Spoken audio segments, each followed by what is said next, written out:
মুআজ্জাজ হাজির আমরা এমন এক নবী পেয়েছি শ্রেষ্ঠ উম্মত হিসেবে। আল্লাহ তাআলা আমার রাসূলকে আল্লাহ পাক শুধু নবী করে নয়, রাসূল করে আল্লাহ পাঠান নাই। শাহ ওলিউল্লাহ মুহাদ্দিস দেহলভী রাহমাতুল্লাহি আলাইহি লেখেন, এই পৃথিবীতে নবীদের শরীয়তের মধ্যে পার্থক্য ছিল, কিন্তু তামাম দুনিয়ার যত নবী এবং রাসূল পৃথিবীতে এসেছেন সব নবীরা তারা পাঁচটি বিষয়ে একমত ছিলেন। কয় বিষয়? তার মধ্যে এক নম্বর হলো লা ইলাহা ইল্লাল্লাহ। জমিনে এমন কোন নবী, এমন কোন রাসূল আসেন নাই যেই নবী যেই রাসূল এই কালেমার দাওয়াত দেন নাই। দুই নাম্বার ওয়াল ইয়াউমিল আখির। জমিনে এমন কোন নবী, এমন কোন রাসূল আসেন নাই যেই নবী যেই রাসূল আখিরাতের দাওয়াত পৃথিবীতে দেন নাই। সব নবীরা আখিরাতে দাওয়াত দিয়েছেন। তিন নাম্বার আল ইবাদাতু লিল্লাহি ওয়াহদা। জমিনে যত নবী রাসূল এসেছে সব নবীরা এক আল্লাহর ইবাদতের কথা বলেছে। কয়টা হলো? তিনটা। চতুর্থ নম্বর নামাজ। জমিনে এমন কোন নবী রাসূল আসেন নাই যে নবী যে রাসূল নামাজ পড়েন নাই। পঞ্চম নম্বর, এই জমিনে যত নবী রাসূল এসেছেন সব নবীরা যুগে যুগে আল্লাহ পাক নবীদেরকে দিয়ে আমার নবীর ব্যাপারে দাওয়াত পৃথিবীতে পৌঁছে দিয়েছেন। যে ইমামুল মুরসালিন ওয়া খাতামুন নবিয়্যিন, এই পৃথিবীতে সকলের পরে সর্বশেষ এবং সর্বশ্রেষ্ঠ রাসূল যিনি হবেন তিনি হবেন মুহাম্মদুর রাসূলুল্লাহ সাল্লাল্লাহু আলাইহি ওয়াসাল্লাম। সুবহানাল্লাহ বলেন। আল্লাহর কালামের মধ্যে আল্লাহ পাক বলেন, সূরাতুন নিসার 81 নম্বর আয়াতে কারিমার মধ্যে আল্লাহ পাক বলেন, ওয়া ইন আখাযাল্লাহু মিসাকান নাবিয়্যিনা লামা আতাইতুকুম মিন কিতাবিন ওয়া হিকমাতিন সুম্মা জাআকুম রাসূলুন মুসাদ্দিকুন লিমা মাআকুম। আল্লাহু আকবার বলেন।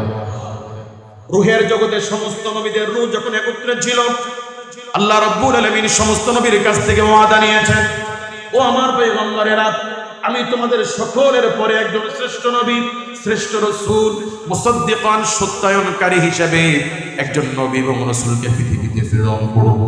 তোমরা কেউ যদি আমার সেই প্রতিশ্রুত আখিরি জামানার পয়গম্বর নবী মুহাম্মদুর রাসূলুল্লাহ সাল্লাল্লাহু আলাইহি ওয়াসাল্লামকে কেউ যদি তোমরা পাও, লা তুমিনুন্না বিহি ওয়া লা তানসুরুন্না, তার প্রতি ঈমান আনবে, তাকে সাহায্য করবে। সুবহানাল্লাহ বলেন।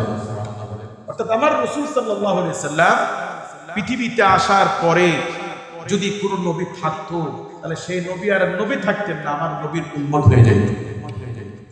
আমার রাসূলকে আল্লাহ পাক এত ইজ্জত সম্মান দিয়েছেন যে আল্লাহ রাব্বুল আলামিন কালামুল্লাহর মধ্যে আমার নবীর ব্যাপারে বলেন, ওমা আরসালনাকা ইল্লা রাহমাতান লিল আলামিন। আল্লাহু আকবার বলেন। আল্লাহ পাক হচ্ছেন গোটা আলামিনের রব, আর আমার আপনার রাসূল মুহাম্মদ সাল্লাল্লাহু আলাইহি সাল্লাম হচ্ছেন গোটা আলামিনের জন্য রহমত। আল্লাহু আকবার বলেন। নামাজের মধ্যে দৈনিক আমরা দাঁড়িয়ে পড়ি আলহামদুলিল্লাহি রাব্বিল আলামিন। সমস্ত প্রশংসা সে আল্লাহর জন্য যে আল্লাহ রাব্বুল আলামিন গোটা কুল কায়নাতের রব, গোটা আলামিনের যিনি রব্বুল, তিনি কে? আল্লাহর আলামিন কত বড় এটা বোঝার জন্য, এটা নেওয়ার মতো মস্তিষ্ক, মেধা, বুদ্ধি, জ্ঞান আল্লাহ পাক মানুষকে দেন। আল্লাহ পাক বলছেন, মা উতীতুম মিনাল ইলমি ইল্লা কালিলা। মানুষকে আমি আল্লাহ খুব কম জ্ঞান দিয়েছি। অন্য কোন মাখলুককে আল্লাহ অত জ্ঞান দেয় যতটা মানুষকে দিয়েছে। সেটা কত? সেটা খুব সামান্য। মুআজ্জাজ হাজিরিন, বিজ্ঞানীগণ বলেন যে সূর্য আমাদেরকে আলো দেয়, এই সূর্যের আয়তন আমাদের যে পৃথিবী আছে পৃথিবীর তুলনায় 1 গুণ নয়, 10 গুণ নয়, 13 গুণ নয়, 13,000 নয়, 13 লক্ষ গুণ বড়। সুবহানাল্লাহ বলবেন না? আমাদের পৃথিবীর তুলনায় সূর্য কত গুণ বড়? এই সূর্যের চাইতে হাজার হাজার কোটি গুণ বড় হচ্ছে একটা তারকারাজি।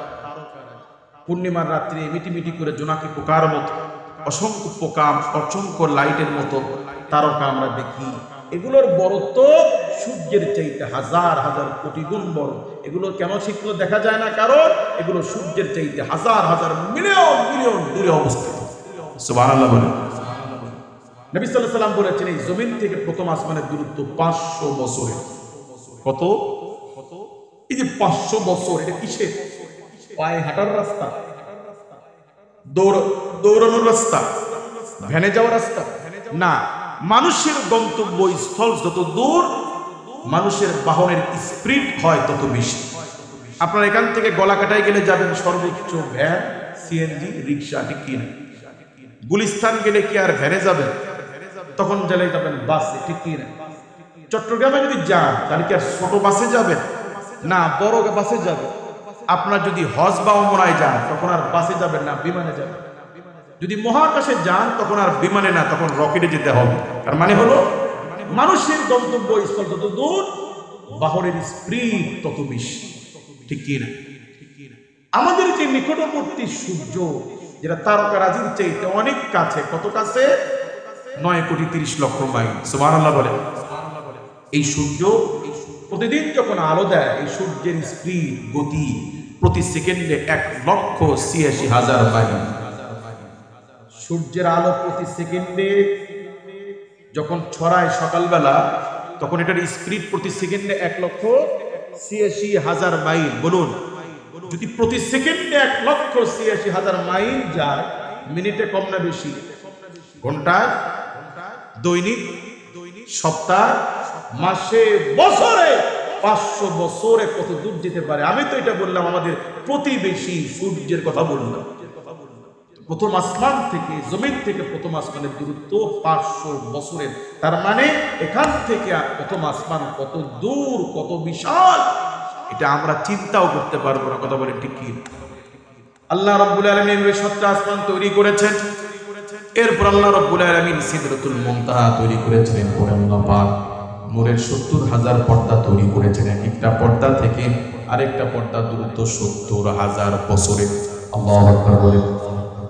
এরপর আমার আল্লাহ রাব্বুল আলামিনের আরশ আজিম, এখান থেকে সপ্তম আসমান, এখান থেকে আরশ আজিম যত দূর, আল্লাহ পাক এই জমিনের নিচে সপ্তম জমিন তৈরি করেছেন, এত বিশাল। আল্লাহু আকবার বলেন।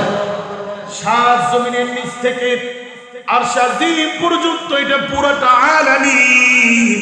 আর আমার আপনার রব হচ্ছেন আলহামদুলিল্লাহ রাব্বিল আলামিন। আল্লাহ হচ্ছেন এই গোটা আলামিনের রব। আল্লাহু আকবার। আর আমার আপনার রাসূলকে বলছেন, হাবিব, আমি আল্লাহ পাক হচ্ছি গোটা আলামিনের রব, আর আপনি মুহাম্মদুর রাসূলুল্লাহ সাল্লাল্লাহু আলাইহি সাল্লাম, এই পুরো আলামিনের জন্য আপনি রহমত। আল্লাহু আকবার বলেন। সেই জন্য আল্লাহ রাব্বুল আলামিন পৃথিবীতে যত নবী রাসূল এসেছেন, নবীরা যে জিনিস আল্লাহর কাছে চেয়ে নিয়েছেন, আল্লাহ রাব্বুল আলামিন বিনা চাওয়াতে তার চেয়ে বেশি আমার নবীকে আল্লাহ দান করেছে।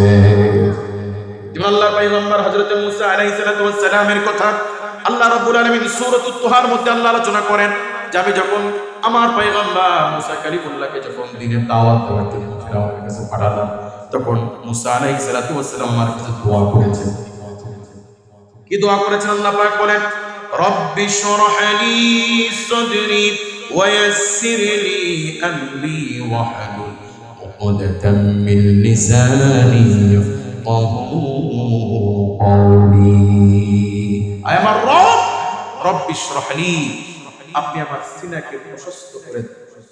ওয়া ইয়াসসির লি আমরি, আল্লাহ আপনি আমার কাজকে সহজ করে দেন। তাহলে সিনা প্রশস্ততার জন্য আল্লাহর পয়গম্বর মুসা সাল্লাম দোয়া করেছেন। আর আমার আপনার পয়গম্বরের ব্যাপারে আল্লাহ পাক বলছেন, আলাম নাশরাহ লাকা সাদরা, ও হাবিব, আমি কি আপনার সিনাকে প্রশস্ত করে দেই নাই? সুবহানাল্লাহ বলেন।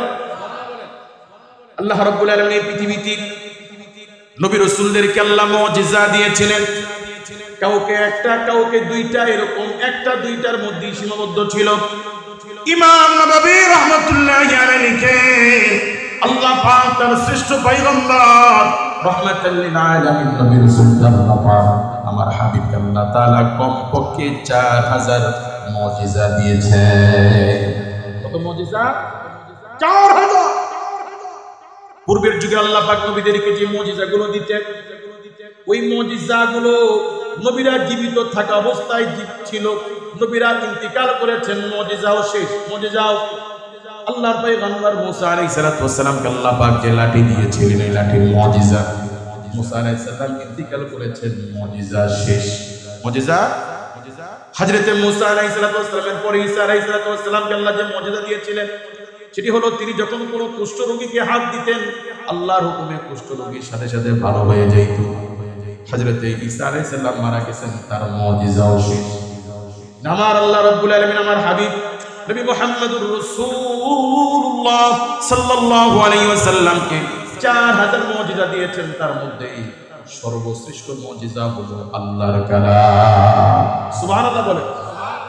সর্বশ্রেষ্ঠ মুজিজা আমার রাসূল ইন্তিকাল করে হায়াতুন নবী হিসেবে রওজা শরীফের মধ্যে আল্লাহর রাসূল বিশ্রাম নিচ্ছে। নবী যদিও ইন্তিকাল করেছেন, কিন্তু নবীর শ্রেষ্ঠ মুজিজা দুনিয়াতে এখনো আছে না নাই? যদি বলে হুজুর কোরআনে কি মুজিজা আমরা তো বুঝি ভাই, বাংলা সাহিত্যের কোন বই, ইংরেজি সাহিত্যের কোন বই সারা রাত দেন একজন বাচ্চাকে, 10 বছরের বাচ্চাকে ভিন্ন ভাষা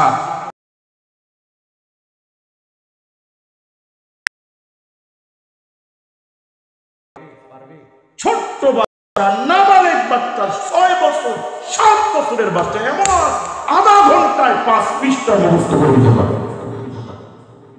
এটা কোরআনের মুজিজা। এটা কোরআনের কি? আল্লাহ পাক বলছে ইন্না নাহনু নাযালনা যিকরা ওয়া ইন্না লাহু লাহাফিজুন। কোরআন আমি নাযিল করেছি, এর সংরক্ষণের দায়িত্ব আমি আল্লাহ পাক নিয়েছি। দায়িত্ব নিয়েছেন কে? এই কোরআনকে পৃথিবীর থেকে নিশ্চিহ্ন করার জন্য যুগে যুগে কত আঘাত প্রতিআঘাত কোরআনের প্রতি এসেছে, লেকিন সব বাধা পেরিয়ে কোরআন এখনো পৃথিবীতে আছে না নাই? 190 বছর ব্রিটিশের গোষ্ঠীরায় ভারতবর্ষে লক্ষ লক্ষ কোরআনের কবিকে জ্বালিয়ে পুড়িয়ে ভস্ম করে দিয়েছে।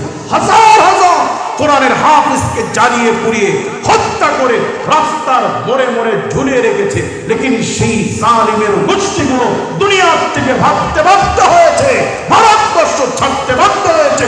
আজ সেই ভারতবর্ষের ছোট্ট ভূখণ্ড বাংলাদেশে প্রায় 4 লক্ষের উপরে কোরআনের হাফিজ আছে। এটা কোরআনের মুজিজা। এটা কোরআনের কি? মুআজ্জাজ হাজিরিন, কাজী আল্লাহ রাব্বুল আলামিন নবী সাল্লাল্লাহু আলাইহি সাল্লামকে যে মুজিজা দিয়েছিলেন, কোরআনটা মুজিজা, জীবন্ত মুজিজা, ঠিক কি না? আল্লাহ রাব্বুল আলামিন কোরআনের পরে নবীকে যে মুজিজা দিয়েছেন, সর্বশ্রেষ্ঠ মুজিজা, সেটি হলো মিরাজুন নবী। সেটি কি? আল্লাহ পাক যুগে যুগে নবী রাসূলদেরকে ওই বিষয়ে মুজিজা দিতেন যেই নবীর সময়, যেই নবীর জামানায় যেই জিনিসের প্রভাব ছিল বেশি। যেমন মুসা সালামের যুগে জাদুবিদ্যা ছিল বেশি। কি ছিল? আল্লাহর পয়গম্বর জালিম ফিরাউনকে দাওয়াত দিতে গেছে। জালিমের ঘরে জালিম আল্লাহর পয়গম্বরকে ভয় দেখানোর জন্য, শায়েস্তা করার জন্য সে একত্রিত করেছে দুনিয়ার জাদুঘরদেরকে। আল্লাহ পাক সমস্ত জাদুঘরের উপরে শ্রেষ্ঠত্ব আর মর্যাদা দেওয়ার জন্য তার পয়গম্বরকে এমন একটা লাঠি দিয়েছেন যেটা সমস্ত জাদুর বাপের বাপ। সুবহানাল্লাহ বলবেন না? ঈসা সালামের সময় কুষ্ঠরোগী বেশি, আল্লাহ পাক তার পয়গম্বরকে যুগের মানুষের উপরে শ্রেষ্ঠত্ব আর মর্যাদা দেওয়ার জন্য আল্লাহ পাক তাকে ওই রকম মুজিজা দিয়েছেন যে কোন রোগীর গায়ে হাত দিলে রোগী ভালো হয়ে যায়। আল্লাহ পাক জানেন এই নবীর উম্মাত এরা হবে বিজ্ঞানমুখী, এরা হবে অর্থমুখী। এদের চিন্তা চেতনা গবেষণা, এরা চাঁদ নিয়ে গবেষণা করবে, এরা মঙ্গল গ্রহ নিয়ে গবেষণা করবে, এরা ঊর্ধ্বমুখী যাওয়ার চেষ্টা করবে। আল্লাহ তার পয়গম্বর নবী মুহাম্মদুর রাসূলুল্লাহ সাল্লাল্লাহু আলাইহি ওয়াসাল্লামকে দুনিয়ার কোনো চাঁদ নয়, দুনিয়ার কোনো সূর্য নয়, দুনিয়ার কোনো আসমান নয়, আল্লাহ পাক তার রাসূলকে বিনা দাওয়াতে আরশে আজিম আল্লাহ পাক দিয়েছেন। সুবহানাল্লাহ। ঘটনাটি এত আশ্চর্যপূর্ণ, আল্লাহ রাব্বুল আলামিন এই ঘটনার বিবৃতি আল্লাহ পাক বলেন সুবহানাল্লাযী আসরা বিআবদিহি লাইলান মিনাল মাসজিদিল হারাম। আল্লাহু আকবার বলেন। আমরা আশ্চর্যপূর্ণ যখন কোনো কিছু শুনি, দেখি, তখন আমরা কি বলি? সুবহানাল্লাহ। বলুন কি বলি? দেখুন দ্বীনের ব্যাপারে আমাদের আগ্রহ এতটাই কম। ওয়াজ কিন্তু আমরা জীবনে কম শুনি না। এদেশের 80% মুসলমানকে জিজ্ঞেস করেন সুবহানাল্লাহ, আলহামদুলিল্লাহ, ইনশাআল্লাহ কখন বলতে হয়, 80% মুসলমান বলতে পারবে। বহু লোক আছে, ভাই কেমন আছেন? হুজুর ইনশাআল্লাহ ভালো আছি। কেমন আছেন? ইনশাআল্লাহ ভালো আছি। তখন কি ইনশাআল্লাহ বলার সময়? ইনশাআল্লাহ কখন বলতে হয়? ভবিষ্যতে যাব, নিব, খাবো, করব ইনশাআল্লাহ। আমরা পরিকল্পনা করতে পারি, আমরা নিয়ত করতে পারি, চিন্তা করতে পারি, কিন্তু সফলতা পূর্ণতা দেওয়ার মালিক কি? বহু কোটিপতি শিল্পপতি আছে, নসিবে হজ জোটে না, হজ নসিবে থাকে না, কারণ মাকবুলিয়াত কার হাতে? কাজে আমরা ভবিষ্যতে যাব, নিব, খাবো, কি বলবো? এই যে আমি আমার আলোচনা যখন বলছিলাম, ইব্রাহিম আলাইহিস সালাম যখন ছেলেকে বলছিলেন, আব্বা আমি তোমাকে জবাই করতে চাই আল্লাহর জন্য, তোমার অভিমত কি? তার ছেলে বলছিলেন, আব্বা ক্বালা ইয়া আবাতি ফাআল মা তু'মার সাতাজিদুনি ইনশাআল্লাহু মিনাস সাবিরিন। বা আল্লাহ পাক চাহে তো, আল্লাহ পাক চাহে তো, আল্লাহ যদি চান আপনার ছেলেকে ধৈর্যশীলদের মধ্যে পাবেন। সুবহানাল্লাহ। বলতে পারতেন না, আব্বা আমি আপনার বেটা, আমাকে ধৈর্যশীলদের মধ্যেই পাবেন? বলতে পারতেন কি না? আমার নিয়ত আছে, কিন্তু আমি নাও থাকতে পারি, পরিস্থিতি আমার ধৈর্যের বাঁধকে ভেঙে দিতে পারে, কিন্তু তখনই সম্ভব যখন আল্লাহ পাক তৌফিক দিবেন। কথা বলে ঠিক কি না? কেউ যদি জিজ্ঞেস করে, ভাই দোকান না শুরু করার কথা ছিল, শুরু করেছেন না কবে শুরু করবেন? ভাই আগামী মাসে শুরু করব ইনশাআল্লাহ। আল্লামা আশরাফ আলী থানভী রাহমাতুল্লাহি আলাইহি তিনি লেখেন যে এক লোক গরু কিনতে যাবে, তো পথের মধ্যে এসব দেখা, কেউ কই যান? হুজুর গরু কিনতে যাই। বলে গরু কিনতে যাবেন তো ভালো কথা, বলতে হবে ইনশাআল্লাহ। এই যে আপনাদের হুজুরদের খায় কোনো কাম নাই, শুরু করে দিয়েছেন ওয়াজ। পকেটে টাকা আছে, সারুলিয়া বাজারে গরু আছে, যাবো কিনবো নিয়ে চলে আসবো, ইনশাআল্লাহ বলার দরকার কি? বাহাদুরি দেখা গেছে গরু কিনতে, গরুর দাম মোটামুটি করা শেষ, টাকা দেওয়ার জন্য যখন পকেটে হাত ঢুকেছে, দেখে পকেটে টাকা নেই, চুরি হয়ে গেছে। কেউ টাকা দেন, ইনশাআল্লাহ চুরি হয়ে গেছে। কেমনে চুরি হয়ে গেল? আহারে পকেট কেটে নিয়ে গেছে, ইনশাআল্লাহ পকেটের টাকা কেটে নিয়ে গেছে। মন খারাপ করে আল্লাহর বান্দা বাড়ির দিকে আসতেছে, আবার এই শেষের দেখা, কি গরু কই? ইনশাআল্লাহ গরু কিনা হয় নাই। কি জন্য হয় নাই? ইনশাআল্লাহ পকেট মেরে টাকা হয়ে গেছে। এখন ইনশাআল্লাহ বলে কাজ হবে? কখন বলা দরকার? দেখবেন অনেক বাপ মা আছে, খুব করে হুজুরের কাছে দোয়া চাই, হুজুর 3 বছর হয়েছে বিয়ে হয় না, বিয়ে হয়েছে সন্তান হয় না, হুজুর একটু দোয়া করে, যদি ছেলে আলেম ছেলে যদি হয় আল্লাহ পাক, তাহলে মাদ্রাসায় দিয়ে দিব, দারুনাতে দিয়ে দিব, বাবা মাদ্রাসায় দিয়ে দিব। ছেলে যদি আল্লাহ সুন্দর দেয়, 2 বার হয়তো বলে, ছেলে যদি খালি কয় আব্বা করবো না মাদ্রাসা, আচ্ছা না বললি বাপ থাকে, কথা বলে। আর ছেলে যদি লুলা প্রতিবন্ধী বিকলাঙ্গ হয়, ও আর কিছু করুক বা না করুক, মাদ্রাসাই পড়া লাগবে, ওর নির্ধারণ মাদ্রাসার জন্য, কথা বলে। মুআজ্জাজ হাজিরিন, তাহলে আমরা যে কোনো বিষয়ে করব, নিব, যাব, কি বলতে হবে? ইনশাআল্লাহ। এবার আসেন, সুবহানাল্লাহ কখন বলতে হয়? মাশাআল্লাহ কখন বলতে হয়? আল্লাহ পাক নারীর জন্য পর্দা সুন্নত করেছেন নাকি? নারীর পর্দা নফল, জোরে বলেন না। নারীর পর্দা কি? ফতোয়া তো আপনারাই দিচ্ছেন। কয়জনের ঘরে পর্দা আছে? কিসের অভাব বলেন? এই যে এটার অভাব। রাষ্ট্রকালকে আইন করে দিন, বেপর্দা মেয়েদের চলা নিষেধ, সবাই বোরকা পরে চলতে হবে, 14 গোষ্ঠী সোজা, কথা বলে। মুআজ্জাজ হাজি আল্লাহ রাব্বুল আলামিন এমনি পর্দা ফরজ করেন নাই, পর্দার পেছনে আল্লাহর অনেক হিকমত আছে। একটা হিকমত আপনাদের সামনে তুলে ধরি। আল্লাহ রাব্বুল আলামিন এই পৃথিবীকে, বিভিন্ন প্রাণীকে আল্লাহ পাক বিভিন্ন বৈশিষ্ট্য দিয়ে তৈরি করেছেন।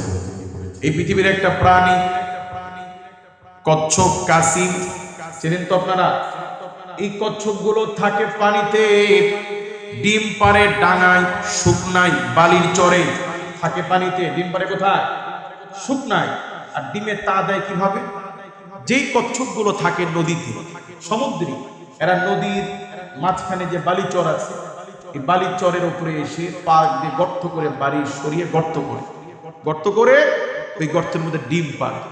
ডিম পেরে পা দিয়ে ডিম, বালি দিয়ে ডিম ঢেকে দেয়, বালি দিয়ে, যাতে করে কোনো প্রাণী ডিম নষ্ট না করে, ডিমের সেফটি নিশ্চিত করে। এবার সে নিজে ওই জায়গাকে চিহ্নিত করে, নিজের নিরাপত্তা নিশ্চিত করে দূরে গিয়ে ওই ডিমের দিকে তাকিয়ে থাকে। নির্দিষ্ট সেই জায়গা যেখানে সে ডিম রাখে, ওই ডিমকে টার্গেট করে ডিমের দিকে তাকিয়ে থাকে। তার আলোক রশ্মিতে, চোখের রেতে, চোখের পাওয়ারে ডিম ফুটে বাচ্চা বের হয়ে আসে। হাঁস মুরগি তা দেয় ডিমের উপরে বসে, পাখি ডিমে তা দেয় ডিমের উপরে বসে। আর কচ্ছপ ডিমের উপরে বসে থাকে না, ডিমের দিকে কি করে? তাতে কি বুঝলেন? ওর চোখের পাওয়ার আছে না নাই? ওর চোখের পাওয়ার যদি বেশি হয়, আল্লাহর সৃষ্টির শ্রেষ্ঠ জীব মানুষের চোখের পাওয়ার তার চেয়ে কম না বেশি? এটা আপনারা বলছেন কেউ বুঝে কেউ না বুঝে, কিন্তু আল্লাহ নবী বিশ্ব নবী রাহমাতুল লিল আলামিন বলেন, আল্লাহ রাব্বুল আলামিন মানুষকে এত মারাত্মক চোখ দিয়েছেন। মানুষের বদ নজরে গাছের ফল নষ্ট হতে পারে, মানুষের বদ নজরে গরুর কোলানের দুধ দেওয়া বন্ধ হতে পারে, মানুষের বদ নজরে বাচ্চা অসুস্থ হতে পারে, মানুষের বদ নজরে গাছের ফল নষ্ট হতে পারে, মানুষের বদ নজরে মানুষ মরে কবর পর্যন্ত যেতে পারে। নাউযুবিল্লাহ বলেন। যে গরু দুধ দেয় বিশ্বাস করে, হঠাৎ করে কি যেন হয়েছে, এখন ওই গরু দুধ আদেশের 5 কেজিও হয় না, মানুষের নজরে লাগছে। যে নারকেল গাছে আগে গাছ ভর্তি নারকেল ধরতো, এখন একেবারেই আসে না। যে আম গাছের ফলগুলো মিষ্টি হতো, এখন যে ফলই আসে সেগুলো পোকায় ধরে, টক, আগের মতো মিষ্টি নাই। এমন হয় কি হয় না? মানুষের বদনজর লাগে। বলুন কি লাগে? আপনার ছেলেকে কোলে নিয়েছেন, বাপ মাও যদি মন্তব্য করে আমার ছেলে কত স্বাস্থ্য হয়েছে, ওজন হয়েছে, বাস এতটুকু কথাই সন্তানের চোখ লাগার জন্য যথেষ্ট। এই জন্য আল্লাহ রাসূল বলেছেন, সুন্দর যে কোনো কিছু দেখলে তোমরা বলবা মাশাআল্লাহ। কি বলতে হবে? মনে থাকবে? আচ্ছা বলুন, বাপ ছেলেকে কোলে নিয়ে, বাহ আমার ছেলে কত ওজন হয়েছে, কোনো খারাপ উদ্দেশ্য ছিল? কোনো খারাপ উদ্দেশ্য ছিল না, নিছক শুধু মাশাআল্লাহ বলেন। আল্লাহ রাসূল বলেছেন, এই বদ নজর লাগার অ্যান্টিবায়োটিক ওষুধ হচ্ছে মাশাআল্লাহ। সুন্দর যে কোনো কিছু দেখলে কি বলতে হবে? হুজুর এই জন্য রাস্তাঘাটে বেগানা মেয়েদেরকে দেখলে আমরা বলি মাশাআল্লাহ, এটা বলা যাবে? অনেকে আছে ফেসবুকে স্ট্যাটাস দেয়, আর্জেন্টিনার 4টা গোল দিয়ে বিজয়ী হয়েছে, আলহামদুলিল্লাহ। নাউযুবিল্লাহি মিন যালিক। হারাম জিনিস দেখে, হারাম জিনিস বলে সুবহানাল্লাহ, আলহামদুলিল্লাহ, মাশাআল্লাহ এগুলো বললে গুনাহ হবে। কি হবে? তাহলে সুন্দর যে কোনো কিছু দেখা মানে এই নয় যে বেগান নারী দিকে মাশাআল্লাহ বলবেন, তাহলে গুনাহ হবে। তো যাই হোক, সুন্দর যে কোনো কিছু দেখলে কি বলতে হবে? আপনার ছেলে একটু না দুষ্ট দোষ, একটু ওজন হয়েছে, তো কি বলতে হবে? মাশাআল্লাহ। গাছে অনেক ফল ধরেছে, কি বলতে হবে? শুধুমাত্র মাশাআল্লাহ না বলার কারণে গাছের ফল যদি নষ্ট হয়, গরুর কোলানের দুধ দেওয়া যদি বন্ধ হয়, বাচ্চা যদি অসুস্থ হয়, বলুন এই বাচ্চার দেখার সময় মাশাআল্লাহ বলে নাই, কিন্তু বাবার নিয়তে খারাপ কোনো উদ্দেশ্য ছিল? কোনো খারাপ উদ্দেশ্য না থাকার পরেও শুধুমাত্র মাশাআল্লাহ না বলাই যদি বাবার নজর ছেলের উপরে পড়ে, মার নজর বাচ্চার উপরে পড়ে, এই পাওয়ারফুল চোখওয়ালা সৃষ্টি মানব গোষ্ঠী এরা যখন চোখ এবং হৃদয়ের কামনা বাসনা মিলিয়ে যখন কোনো বেগানা নারীর দিকে তাকায়, বলুন তখন সেই নারীর ক্ষতি হতে পারে কি পারে না? আল্লামা শাহ কারামত আলী জনপুরি রাহমাতুল্লাহি আলাইহি লিখেছেন, 2টা কারণে এদেশের মানুষ আল্লাহর ওলি হতে পারে না। কয়টা কারণ? 1 হালাল উপার্জন, আর 2 পর্দা। আগের যুগের আল্লাহর ওলিরা তো এমন ছিল, দলে দলে বিভিন্ন দেশে ছুটে বেরিয়েছে, কখনো পানির উপরে জায়নামাজ বিছিয়ে নামাজ পড়েছে, কখনো মাছের উপরে পিঠে পার হয়েছে। আমরা যে কাহিনীগুলো শুনি আর দেখি, ওই রকম পীর তো এখন আর তৈরি হয় না, দেখা যায় এরকম পীর। এর মূল কারণ এদেশের এই যুগের মেয়েরা এখন পর্দাশীল নয়। লিখে রাখে, যে মেয়ে বালিকা হওয়ার পরে যত বেশি পর্দায় থাকবে, আপাতমস্তক হেফাজতে রাখবে, ওই মার পেট থেকে আল্লাহর ওলি না হলেও ওই সন্তান কখনো চোর হবে না, ডাকাত হবে না, লম্পট হবে না, দুশ্চরিত্র হবে না। কথা বলেন ঠিক কিনা? এই যে আমরা আমাদের সন্তান দিনদার হোক, নেককার হোক, সৎ হোক, ভালো হোক, আমরা চাই কি চাই না? তাহলে স্ত্রীদেরকে পর্দায় রাখবেন ইনশাআল্লাহ। তাহলে আজ থেকে আমরা সুন্দর যে কোনো কিছু দেখলে কি বলবো? মাশা। এবার আসেন সুবহানাল্লাহ কখন বলতে হয়? আশ্চর্যপূর্ণ কোনো কিছু দেখলে শুনলে তখন বলতে হয় সুবহানাল্লাহ। আশ্চর্যপূর্ণ কিছু দেখলে শুনলে কি বলতে হবে? নবী সাল্লাল্লাহু আলাইহি ওয়াসাল্লাম বলেন, কোরআনুল কারীমের ছোট্টতম সূরা সূরাতুল ইখলাস যে মুমিন একবার পাঠ করবে, আল্লাহ পাক তাকে 10 পারা তেলাওয়াতের নেকি দান করবেন। 330 সূরা ইখলাস যদি কোন মুমিন যদি 3 বার পাঠ করে আল্লাহ পাক পুরা এক খতম কোরআন শরীফের সওয়াব আল্লাহ পাক ওই বান্দার আমলে দিয়ে দিবেন। সুবহানাল্লাহ। কেন বললেন? আশ্চর্য কথা। কেন বললেন? আল্লাহর নবী বলেন কোন মুমিন যদি ওযু করার আগে মিসওয়াক করে যদি ওযু করে নামাজ পড়ে আল্লাহ রাব্বুল আলামিন মিসওয়াকের কারণে তার নামাজের সওয়াব আল্লাহ পাক 70 গুণ বাড়িয়ে দিবেন। কেন বললাম আশ্চর্য কথা? এক মিসওয়াকে নামাজের সওয়াব 70 গুণ বাড়বে। নবী সাল্লাল্লাহু আলাইহি ওয়াসাল্লাম বলেন কোন মুমিন যদি ওযু করার পরে কালিমা শাহাদাত যদি কোন মুমিন পাঠ করে আল্লাহ রাব্বুল আলামিন এই মুমিনের জন্য তার মৃত্যুর পরে জান্নাতের 8টা দরজাই আল্লাহ রাব্বুল আলামিন খুলে দিবে। কেন বললাম আশ্চর্য কথা? কাজে আশ্চর্যপূর্ণ কোনো কিছু বললে শুনলে কি বলতে হবে? সুবহানাল্লাহ। কি বলতে হবে?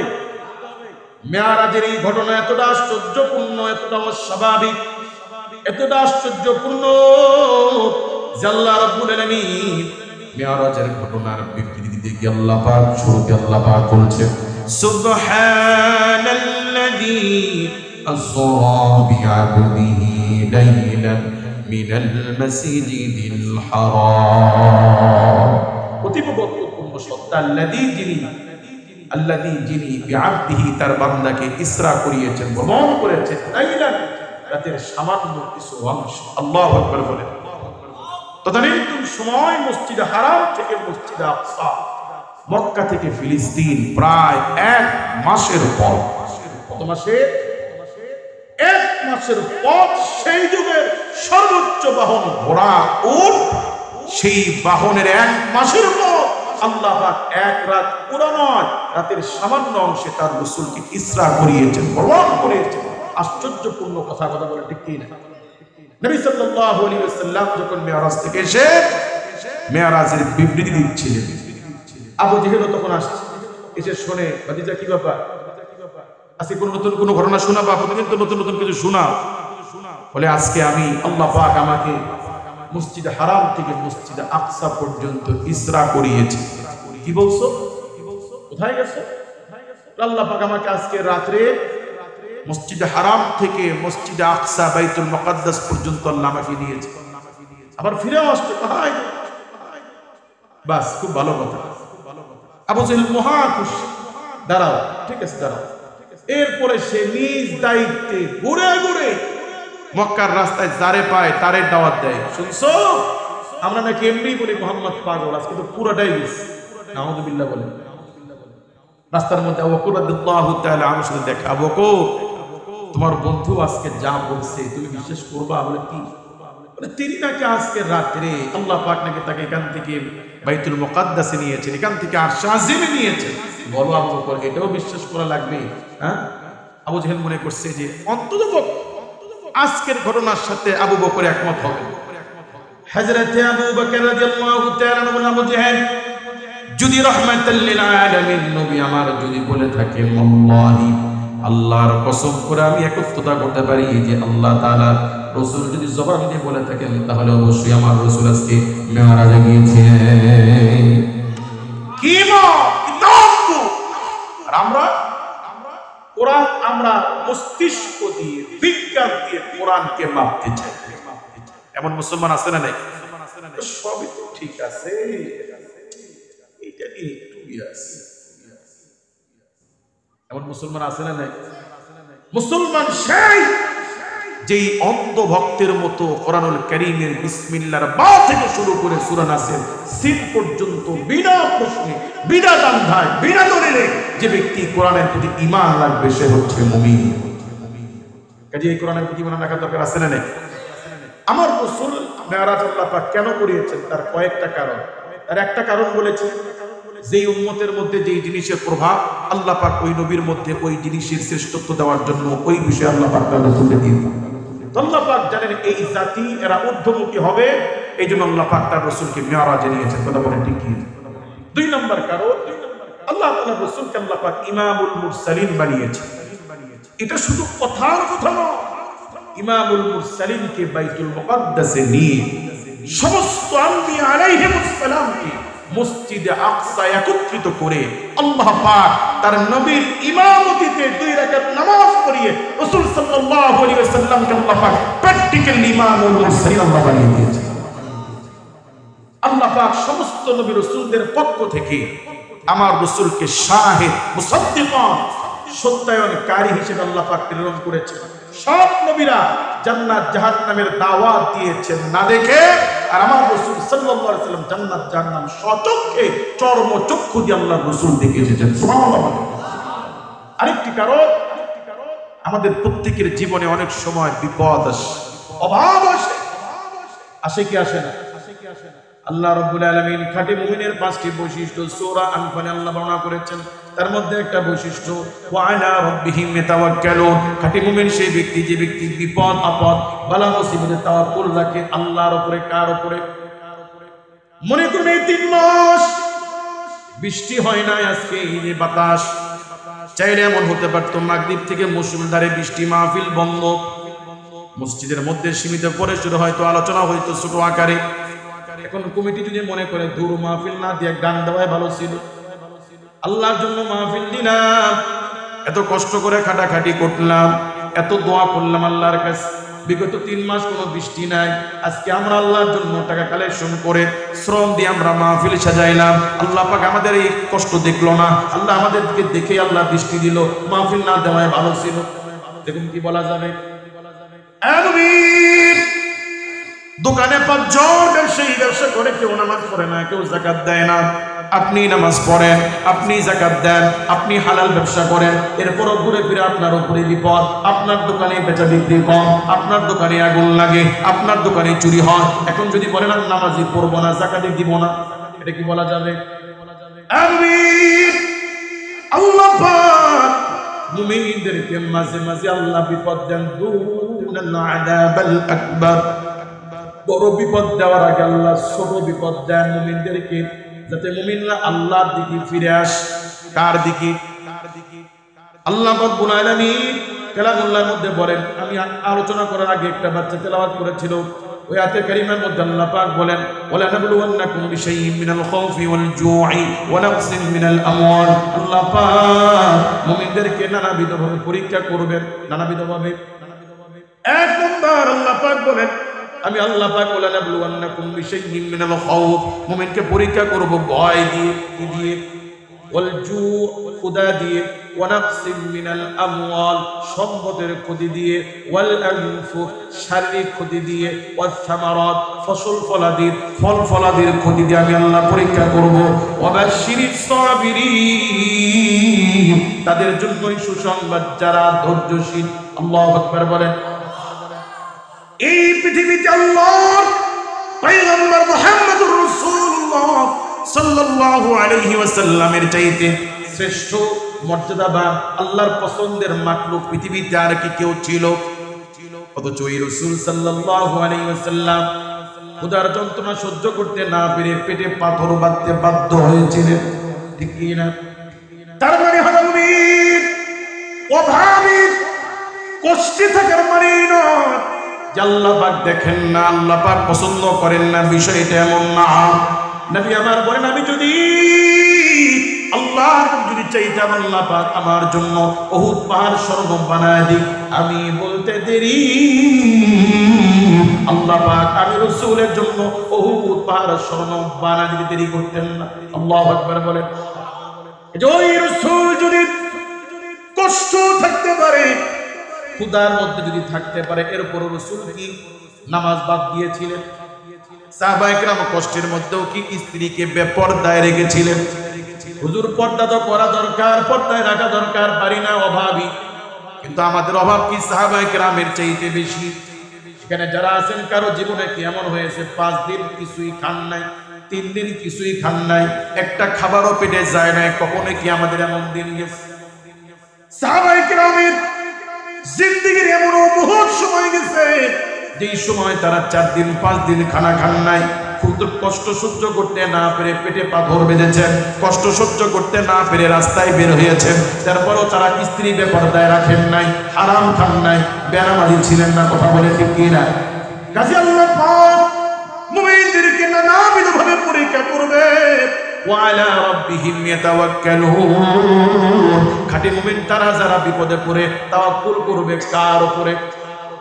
আল্লাহর পয়গম্বর হযরত ইব্রাহিম আলাইহিস সালাতু ওয়াস সালাম কি নমরুদের গোষ্ঠীর আগুনে ফেলাই দিবে। আল্লাহর পয়গম্বরের কাছে হযরত সাইয়্যিদুল মালায়েকা জিবরাইল আলাইহিস সালাতু ওয়াস সালাম এসে বলেন, আল্লাহর পয়গম্বর তাকায় দেখেন আমি জিবরাইল লক্ষ লক্ষ ফেরেশতা নিয়ে এখানে উপস্থিত, বলুন আমার কাছে সাহায্য চান, আমি আপনাকে সাহায্য করি, আমি আপনাকে আগুন থেকে বাঁচায়া দেই। আল্লাহর পয়গম্বর হযরত মুসলিম মিল্লাতের আব্বা ইব্রাহিম আলাইহিস সালাতু ওয়াস সালাম বলে, ভাই জিবরাইল আমার জন্য হাসবুনাল্লাহ, আমার জন্য আমার রব আল্লাহ পাকই যথেষ্ট, তিনি থাকতে তোমার সাহায্যের দরকার আমার নাই। আল্লাহু আকবার বলেন। ওই কঠিন মুহূর্তে সামনে আগুন, আল্লাহ পয়গম্বর এই কঠিন বিপদের মুহূর্তে তাওয়াক্কুল করছেন কার উপরে? আল্লাহ পাক করে আমার পয়গম্বর যখন আমার উপরে তাওয়াক্কুল করেছে, আমি আল্লাহ পাক কি করেছি? কুলনা ইয়া নারু কুনি বারদাও ওয়া সালামান আলা ইব্রাহিম।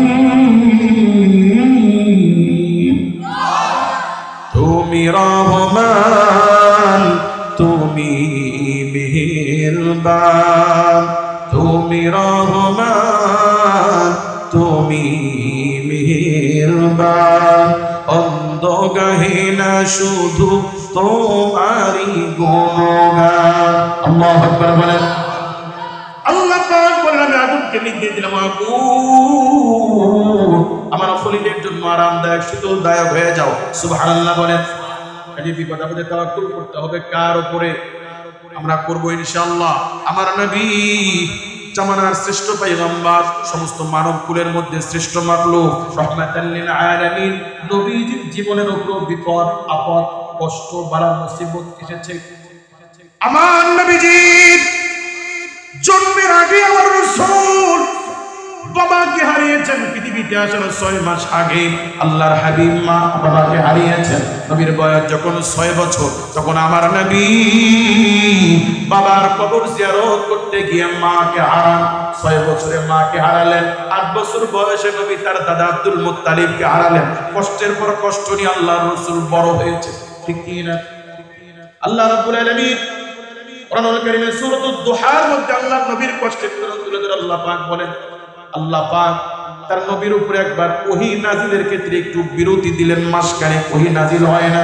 আবু জেহেলের স্ত্রী উম্মে জামিলা আল্লাহর নবীকে রাস্তায় দেখে নবীকে কষ্ট দেওয়ার জন্য বলে, মুহাম্মদ শুনলাম তোমার কাছে যে শয়তানটা আসতো সে নাকি আর আসে না, তোমার রব নাকি তোমাকে ছেড়ে দিয়েছে।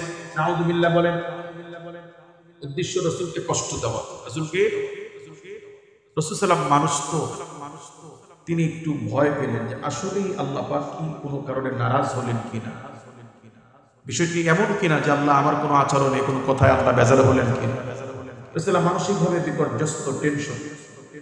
আল্লাহ পাক নবীজিকে সান্ত্বনা দেওয়ার জন্য সূরাতুদ দুহা নাজিল করে বললেন, আল্লাহ পাক বলেন, ওয়াদ-দুহা ওয়াল-লাইলি ইযা সাজা।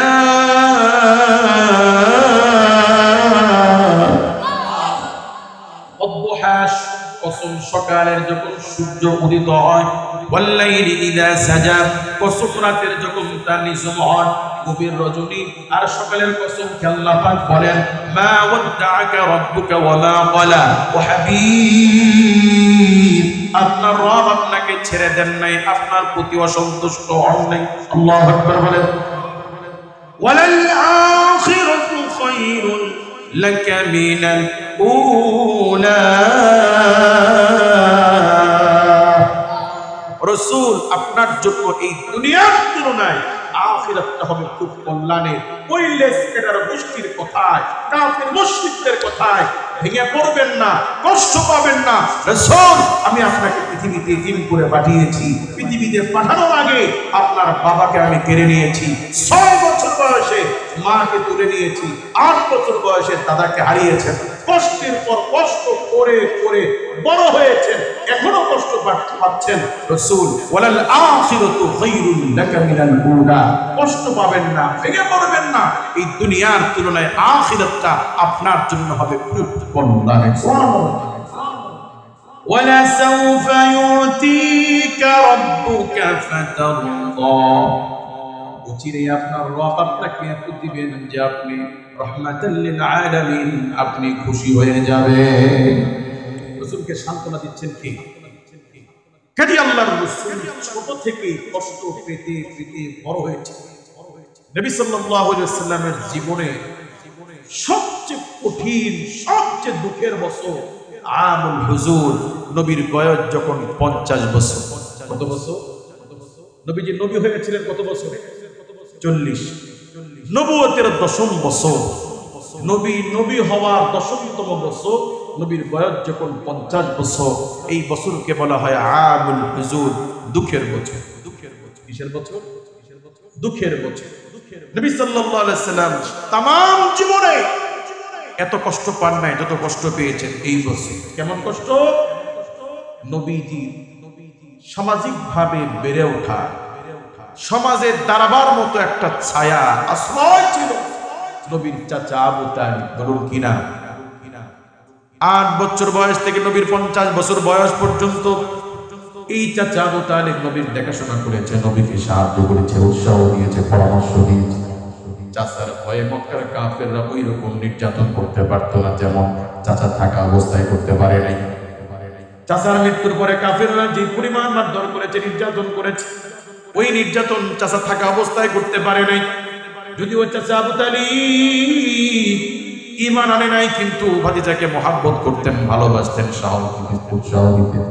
আল্লাহ নবী সাল্লাল্লাহু আলাইহি ওয়াসাল্লাম দাওয়াত দিয়ে ঘরে আসলেন। চাচা আবু তালিব নবীকে কাছে ডেকে নিলেন, বাবা ভাতিজা শোনো, তুমি আসার আগে আমার ঘরে মক্কার আবু জেহেল, উতবা, শাইবা, মুগীরা বিভিন্ন নেতৃবৃন্দ আমার কাছে এসেছিল।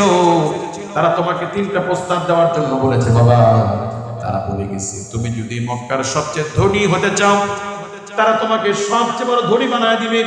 তুমি যদি বিশ্ব সুন্দরী রূপবতী কোন নারীকে বিয়ে করতে চাও, আল্লাহ তারা তোমাকে বিশ্ব সুন্দরী নারী তোমার হাতে এনে দিবে। তুমি যদি মক্কার সবচেয়ে বড় নেতৃত্ব চাও, লিডার হতে চাও, নেতা হতে চাও, তারা বলেছে তারা তোমাকে মক্কার সবচেয়ে বড় নেতা বানায় দিবে। বিনিময় শুধুমাত্র এই কালেমার দাওয়াত তোমাকে বন্ধ করতে হবে। কয়টা প্রস্তাব দিচ্ছে? এই পৃথিবীতে আমরা আজকে দুনিয়ার জন্য যে যা করি, হয়তো নারীর জন্য, নতুবা সম্পদের জন্য, নতুবা নেতৃত্বের জন্য, ঠিক কি না? রাসূল করিম সাল্লাল্লাহু আলাইহি ওয়াসাল্লামকে কাফিররা এই 3টা প্রস্তাব দিয়েছিল। রাসূল করিম সাল্লাল্লাহু আলাইহি ওয়াসাল্লাম বলেন, চাচা, ওদের পক্ষে আমাকে বিশ্ব সুন্দরী নারী দেওয়া সম্ভব, ওদেরকে আমাকে মক্কার নেতা বানায় দেওয়া সম্ভব, ওদেরকে আমাকে মক্কার সবচেয়ে ধনী বানায় দেওয়া সম্ভব। যেটা সম্ভব নয়, ওরা যদি আমার ডান হাতে আকাশের সূর্য, বাম হাতে আকাশের চন্দ্র যদি এনে দেয়, ওয়াল্লাহি তারপরও আমি মুহাম্মদ সাল্লাল্লাহু আলাইহি ওয়াসাল্লাম আল্লাহর দ্বীনের দাওয়াত থেকে এক চুল পরিমাণ সরব না। আল্লাহু আকবার বলেন। বাবার ছায়ায় চাচা রাসূল করিম সাল্লাল্লাহু আলাইহি ওয়াসাল্লামের পিঠে হাত তুলে দিয়ে বলছে, ভাতিজা আগায় যাও, আল্লাহ তোমার সহায় হবে। যদি ওই চাচা ঈমান নাই, ভাতিজাকে সাহায্য করেছে, উপদেশ দিয়েছে, সহযোগিতা করেছে, পরামর্শ দিয়েছে, চাচার ভয়ে কাফিররা ওই রকম নির্যাতন করতে পারতো না। এটা আবু তালিবের ভাতিজা।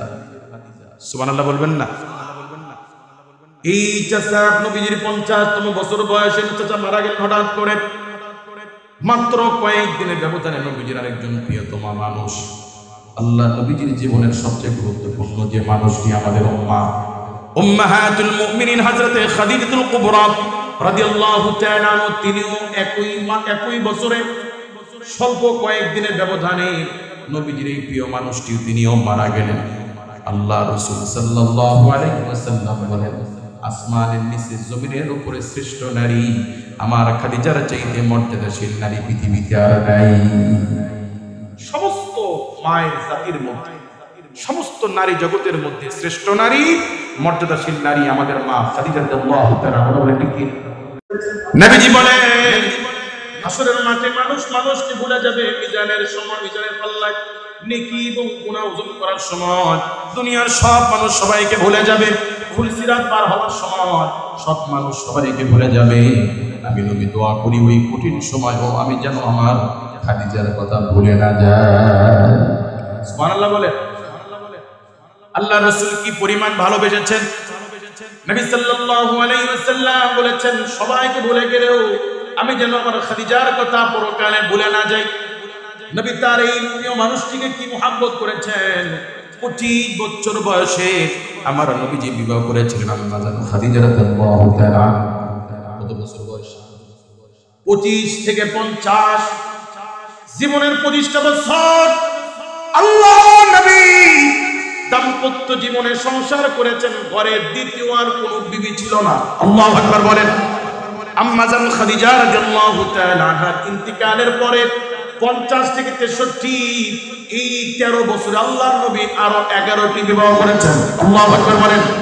কিন্তু আমার আপনার মা খাদিজা রাদিয়াল্লাহু তাআলা আনহা জীবিত থাকা অবস্থায় আল্লাহর নবী ঘরে দ্বিতীয়বার কোনো বিবি আনেন নাই। আল্লাহ তাআলার রাসূল এই প্রিয় মানুষটিকে এত মহব্বত কেন করেছেন? আমার মায়েরা নবী সাল্লাল্লাহু আলাইহি ওয়াসাল্লাম বলেছেন যে নারী আমাকে 4টি জিনিসের গ্যারান্টি দিবে তার জান্নাতের জিম্মাদার আমি রাসূল হয়ে যাব। কয়টা জিনিসে? 1 5 ওয়াক্ত ফরজ নামাজ, 2 রমাদানের রোজা, 3 পর্দা, 4 স্বামীর সন্তুষ্টি। কয়টা হলো? আমার মায়েরা স্বামীর সন্তুষ্টি অর্জন করতে হবে। স্বামীর সাথে বেয়াদবি করা যাবে না। এই পৃথিবীতে একজন নারীর জন্য সবচেয়ে বড় অভিভাবক তিনি হচ্ছে তার স্বামী। বলুন কে? পৃথিবীর শ্রেষ্ঠ নারী, তামাম সৃষ্টি জগতের শ্রেষ্ঠ নারী খাদিজা রাদিয়াল্লাহু তাআলা আনহা। স্বামীর সাথে তার আচরণ, তার মুআমালাত মুআশারাত কেমন ছিল? আজ যারা হজে যান, যারা উমরায় যান, যারা জাবালে নূর গারে পর্বতে ওঠার জন্য, গারে হেরাতে ওঠার জন্য চেষ্টা করেন, এখন সিঁড়ি হয়েছে প্রায় 1300 সিঁড়ি বেয়ে জাবালে নূরের গারে হেরাতে উঠতে হয়। বলুন কত সিঁড়ি? বিজ্ঞানের এই যুগে এসে 1300 সিঁড়ি বেয়ে উঠতে গিয়ে যুবকরাও হাঁপায় যায়, কয়েকবার বিশ্রাম নেয়।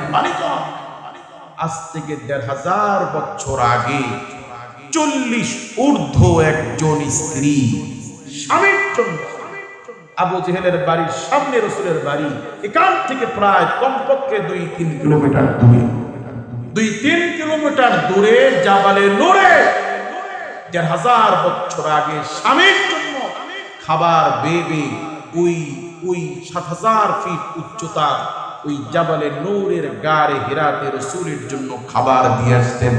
জিবরাইল সাল্লাল্লাহু আলাইহি ওয়াসাল্লাম বলতেন, ইয়া রাসূলুল্লাহ, একটু পরে আপনার জন্য একজন মহিয়সী নারী খাবার নিয়ে আসতেছেন। উনি আসলে আল্লাহ পাক তাকে সালাম দিয়েছেন, আমি জিবরাইলের সালামটাও তাকে পৌঁছে দিব। পৃথিবীর শ্রেষ্ঠ নারী কাকে বলে? আজ আমরা স্ত্রীকে অনেক ক্ষেত্রে কোনো নির্দেশ দিলে তারা বলে আমি কি তোমার বাড়ির চাকর, আমি কি কাজের বুয়া, এমন বলে কি বলে না? রাসূল করিম সাল্লাল্লাহু আলাইহি ওয়াসাল্লাম মিরাজ থেকে এসে বলেছেন, আমি যখন জান্নাত দেখেছি সেখানে দেখেছি ধনীর চাইতে গরিব বেশি। এটা কমন বিষয়, বোঝাই যায়। ধনীদের সম্পদ বেশি, হিসাব বেশি, গরিবের সম্পদ কম, হিসাব কম, এটা স্বাভাবিক। ইয়া রাসূলুল্লাহ, আপনি যে বলছেন জাহান্নামের মধ্যে নারী বেশি, কারণ কি? আল্লাহ নবী বলেন জাহান্নামের মধ্যে নারী বেশি দেখেছি 2টা কারণে নারীরা বেশি জাহান্নামে যাবে। 1 নাম্বার, নারীরা বেশি বেশি সময় স্বামীর নাশকরিয়া করে। তোমার সাথে বিয়ে হয়ে কিছুই পেলাম না, আমি দেখি সংসার করে গেলাম, বলে কি বলে? মা বোনদের একটা কমন ডায়লগ, মা এই আপনার জন্যই, আপনার সন্তানের জন্যই তো বেচারা স্বামী সারাদিন ভ্যান চালায়, রিক্সা চালায়, শুকুর শীতে পাথর ভাঙে, পাথর বয়, সংসারের জন্যই তো। ঠিক কি না? মরে গেলে কবরে বাড়িওয়ালা কবর নিয়ে বাড়ি নিয়ে যায়, আপনাদেরকেই দিয়ে যায়। কাজেই স্বামীর নাশকরিয়া করা যাবে না। আর 2 নম্বর, নারীরা যে কারণে বেশি জাহান্নামে যাবে সেটি হলো নারীরা কথায় কথায় অভিশাপ দেয়। ঝগড়া লাগলে বলে তোর উপরে ঠাডা পড়ুক, তোর প্রতি আল্লাহর গজব পড়ুক, তোর হাত খুঁজে পড়ুক, বলে কি বলে না? আমার মা বোনরা এই দুইটা কাজ করা যাবে না? আল্লাহ পাক আমার মায়েদেরকে এই দুইটা কাজ থেকে বিরত থেকে চারটি কাজ, ৫ ওয়াক্ত ফরজ নামাজ, রমাদানের রোজা, পর্দা, স্বামীর সন্তুষ্টি অর্জনের তৌফিক দান করুন। বলছিলাম যে স্ত্রী স্বামীর জন্য ৭০০০ ফিট উচ্চতার ওই পাহাড়ে খাবার দিয়ে আসে, এমন স্ত্রীকে ভালোবাসবে না কোন স্বামী? কথা বলে ঠিক কি? আল্লাহ নবী সাল্লাল্লাহু আলাইহি ওয়াসাল্লাম কাফির মুশরিকদের ভয়ে রাতের বেলা দিনের দাওয়াত দিয়ে গভীর রজনীতে ঘরের দরজায় এসে আস্তে করে ডাক দিতেন খাদিজা। এক ডাক দেওয়ার সাথে সাথে আম্মা জান দরজা খুলে দিতেন। নবী আশ্চর্য হয়ে জিজ্ঞেস করতেন, খাদিজা যত রাত্রে আসি, গভীর রজনীতে আসি, একটার বেশি দুইটা ডাক কোনোদিন দেওয়া লাগে না, খাদিজা তুমি কেমনে দরজা খুলে দাও? এই পৃথিবীর শ্রেষ্ঠ নারী, শ্রেষ্ঠ স্ত্রী, আমাদের মা উম্মাহাতুল মুমিনিন খাদিজা রাদিয়াল্লাহু তাআলা আনহা বলতেন, ইয়া রাসূলুল্লাহ, ইয়া হাবিবাল্লাহ, নবীজি আপনি গভীর রজনীতে কাফির মুশরিকদের ভয়ে রাতের বেলা গোপনে গোপনে দাওয়াত দিয়ে আমার দরজায় এসে গোপনে গোপনে এসে আপনি আস্তে করে ডাক দেন, হাবিব, আমি যদি আপনার ডাক না শুনি, আমি যদি বিছানায় ঘুমায় থাকি, রাহমাতাল লিল আলামিন নবীর আস্তের ডাক যদি না শুনি, আল্লাহ পাক বেজার হবেন, আল্লাহ পাক বরদাস্ত করবেন না, আমার স্বামী বাহিরে দাঁড়ায় কষ্ট করবে, আল্লাহ সহ্য করবেন না। এই জন্য আমি আপনার বিবি, আপনি আমার ঘরে আসার আগ পর্যন্ত আমি খাদিজা বিছানায় ঘুমাই না, আপনার জন্য দরজায় দাঁড়ায় দাঁড়ায় আপনার জন্য রাতের বেলা প্রহর করি। আল্লাহু আকবার। আমার নবী দিন নবী হলেন, আল্লাহর রাসূল ভয় পেয়েছেন, জানবিলুনি খাদিজা, আমাকে চাদর দিয়ে ঢেকে দাও। আম্মা জান রাসূলের সেবা করেন, সাহস দেন, হাবিব কি হয়েছে আপনার? আল্লাহর রাসূল সব খুলে বললেন, খাদিজা এই ঘটনা ঘটেছে, আমাদের মা উম্মাহাতুল মুমিনিন নবীকে সান্ত্বনা দিয়ে বলে, হাবিব স্বামী আমার নিরাশ হবেন না, আপনি মানুষকে ঠকান না, ওজনে কম দেন না, মানুষের সাথে আপনি খারাপ ব্যবহার করেন না, আমার আদর খেয়াল করেন না, কাজে আপনি আল্লাহর পয়গম্বর, আল্লাহ পাক আপনার কাছে যাকে পাঠিয়েছেন নিঃসন্দেহে সে আল্লাহর ফেরেশতা। আল্লাহু আকবার বলেন। আল্লাহর পয়গম্বর টেনশন করেন, স্ত্রী সান্ত্বনা দেয়, হাবিব আপনি কিসের টেনশন করেন? খাদিজা এই মক্কার মানুষগুলোকে আমাকে বিশ্বাস করবে নবী হিসেবে, আমি গরিব, আমি অভাবী, মানুষকে আমাকে নবী হিসেবে বিশ্বাস করবে। পৃথিবীর শ্রেষ্ঠ নারী তার স্বামীকে সান্ত্বনা দিবেন, হাবিব স্বামী আমার আপনি চিন্তা করবেন না, দুনিয়ার এই মক্কার কে ঈমান আনলো কে আনলো না আমি জানি না, আমি জানবো না, কিন্তু আমি আপনার বিবি এখনই আমি শিখিয়ে দিচ্ছি, আমি পড়ে নিচ্ছি, লা ইলাহা ইল্লাল্লাহু মুহাম্মাদুর রাসূলুল্লাহ। জিকির করে লা ইলাহা ইল্লাল্লাহ, লা ইলাহা ইল্লাল্লাহ, লা ইলাহা, লা ইলাহা ইল্লাল্লাহ, লা ইলাহা ইল্লাল্লাহ, লা ইলাহা। আসমানের মালিক সেই আল্লাহ, জমিনের মালিক সেই আল্লাহ, হায়াতের মালিক সেই আল্লাহ, মৌতের মালিক সেই আল্লাহ, লা ইলাহা ইল্লাল্লাহ, লা ইলাহা ইল্লাল্লাহ,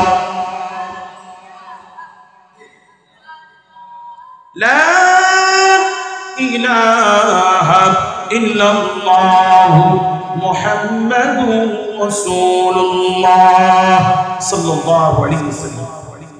জীবনের এই দুইজন মানুষ, এক চাচা যিনি সামাজিকভাবে রাসূলকে কাফের মুশরিকদের নির্যাতন থেকে তিনি ছিলেন ঢাল স্বরূপ, তিনি সামাজিকভাবে ভাতিজাকে সাহায্য করতেন, উৎসাহ দিতেন, পরামর্শ দিতেন। আরেকজন প্রিয় মানুষ, তিনি ঘরের ভেতরে সান্ত্বনা দিতেন, পরামর্শ দিতেন। এই দুইজন মানুষ একই বছরে আমুল হুজুর, নবীর বয়স যখন 50, এই দুইজন মানুষই ইন্তিকাল করে রাসূলকে ছেড়ে দুনিয়া ত্যাগ করে। রাসূলুল্লাহ মানসিকভাবে বিপর্যস্ত হলেন, ভেঙে পড়লেন, আর এটাই স্বাভাবিক। আল্লাহ নবী চিন্তা করলেন, আমার এই দুইজন মানুষের ইন্তিকালে মক্কার মানুষরা উৎসাহ পেল, এখন আব্দুল্লাহর ছেলে মুহাম্মদকে পিটাইতে আর কোনো অসুবিধা নাই, এখন খাদিজাও নাই, এখন নবীর চাচা আবু তালিব নাই, নির্যাতন বেড়ে গেল। আল্লাহ রাসূল চিন্তা করলেন মক্কার পরিবেশ এখন ভালো নয়, কাজী মক্কা ছেড়ে আপাতত অন্য কোথাও দাওয়াত দিতে যাওয়া যায় কিনা চিন্তা করে পরামর্শ করে আল্লাহর হাবিব পালিত পুত্র যায়েদ ইবনুল হারিসাকে নিয়ে আল্লাহ নবী চলে গেলেন মক্কা ছেড়ে তায়েফের ময়দানে দাওয়াত দেওয়ার জন্য। কোথায় গেলেন? ইতিহাস সাক্ষী মক্কার সকল ধরনের সকল নির্যাতনকে, সকল নির্যাতনের স্টিমুলারকে হার মানিয়ে তায়েফবাসী নবীর সঙ্গে এতটা দুর্ব্যবহার, এতটা অমানবিক, এতটা পৈশাচিক নির্যাতন নবীর প্রতি করেছেন যে আমার নবীজি তায়েফের ময়দানে তিনবার বেহুশ হয়ে নবীজি পড়েছিলেন। নবীজির গায়ে রক্ত দিয়ে গোটা জামা, জুতা, স্যান্ডেল নবীজির রক্তে জখম হয়ে শরীরের সাথে লেগে গিয়েছে। তিনবার আল্লাহর নবী তায়েফে বেহুশ হয়েছেন।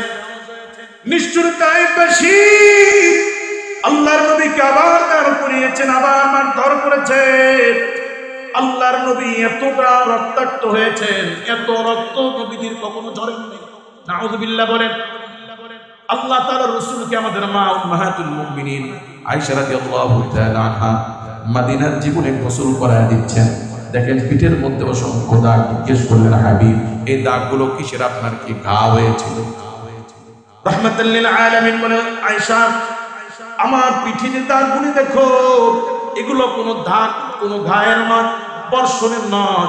এই দাগগুলো হলো আমার তায়েফের জমিনে সেই পাথরের আঘাত। এমন ভাবে রাসূলকে তারা পাথর মেরেছিল, নবীজির গোটা পিঠ নবীজির রক্ত ঝরে চামড়া উঠে গিয়েছিল। আল্লাহ রাসূল আশা নিয়ে এসেছিলেন তায়েফে, কিন্তু মক্কাবাসীর চাইতে তায়েফবাসী আমার নবীর প্রতি আরো বেশি নির্যাতন করেছেন। কথা বলেন ঠিক কি না? হযরত জিবরাইল আলাইহিস সালাম এসে বললেন আল্লাহর পয়গম্বর তাকায় দেখেন আমি লক্ষ লক্ষ ফেরেশতা নিয়ে হাজির। আপনি বললে তায়েফটারে উল্টায় দিয়ে আল্লাহর পয়গম্বর চাইলে বদদুয়া করতে পারতেন কি পারতেন না? আল্লাহর নবী রাহমাতাল লিল আলামিন বদদুয়া না করে উল্টা চোখের পানি ফেলে আল্লাহর কাছে দোয়া করে মালিক আয় আল্লাহ আপনি যদি আমার খুশির জন্য এদেরকে যদি আপনি উল্টায় দেন, এদেরকে ধ্বংস করে দেন, আমি রাসূল খুশি হব না, আরো বেশি কষ্ট পাবো। আল্লাহ আপনি যদি আমার খুশি চান এই তায়েফকে আপনি ইসলামের জন্য আপনি কবুল করে নেন। আজ সাক্ষী মক্কার আরবের ভূমির এক খণ্ড যেন কাশ্মীর হলো তায়েফ। এত সুন্দর, এত নয়াবিরাম, যত দূর যায় চোখ যায় শুধু সুন্দর সুন্দর।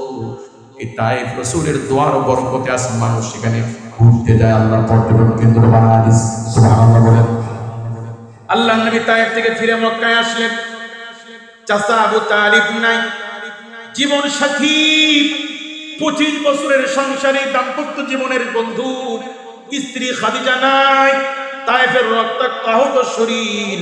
নবী আমার তিনি তো মানুষ, মানসিক ভাবে ভেঙে পড়েছেন। আল্লাহর রাসূল এতটা ব্যথিত, মানসিক ভাবে শারীরিক ভাবে রাসূল এতটা ভেঙে পড়লেন।